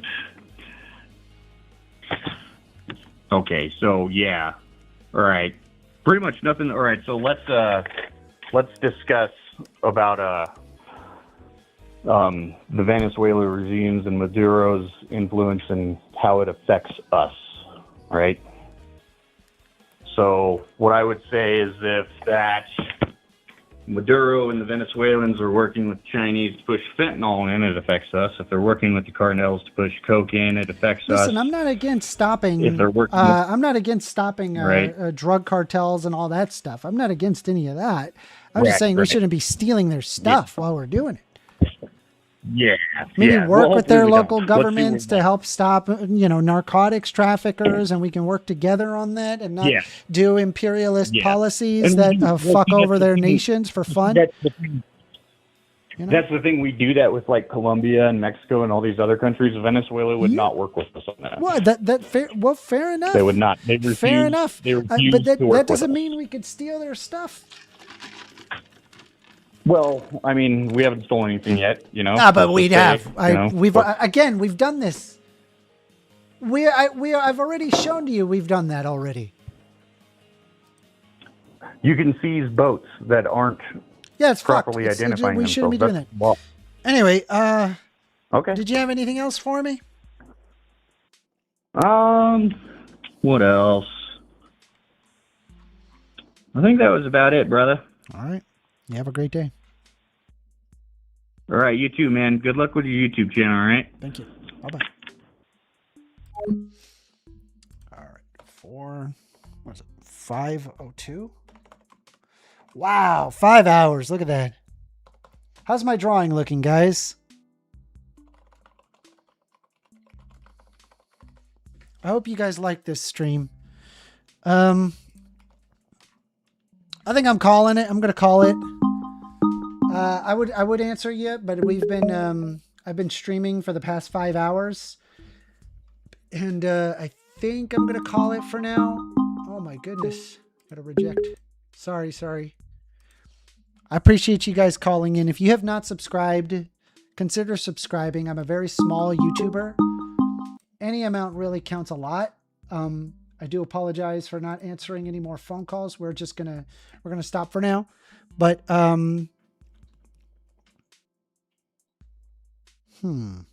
anyway, I hope you guys enjoyed this. We're gonna do more. So if you're not subscribed, do be subscribed. I'm a very small YouTuber, so any amount really does go a very long way. So if you do, Centra says, I would like to slide in. I'm so sorry. I'm calling it for today. I am tired and I must relax. But I thank you all very much for joining in on the stream. You have a great rest of your day.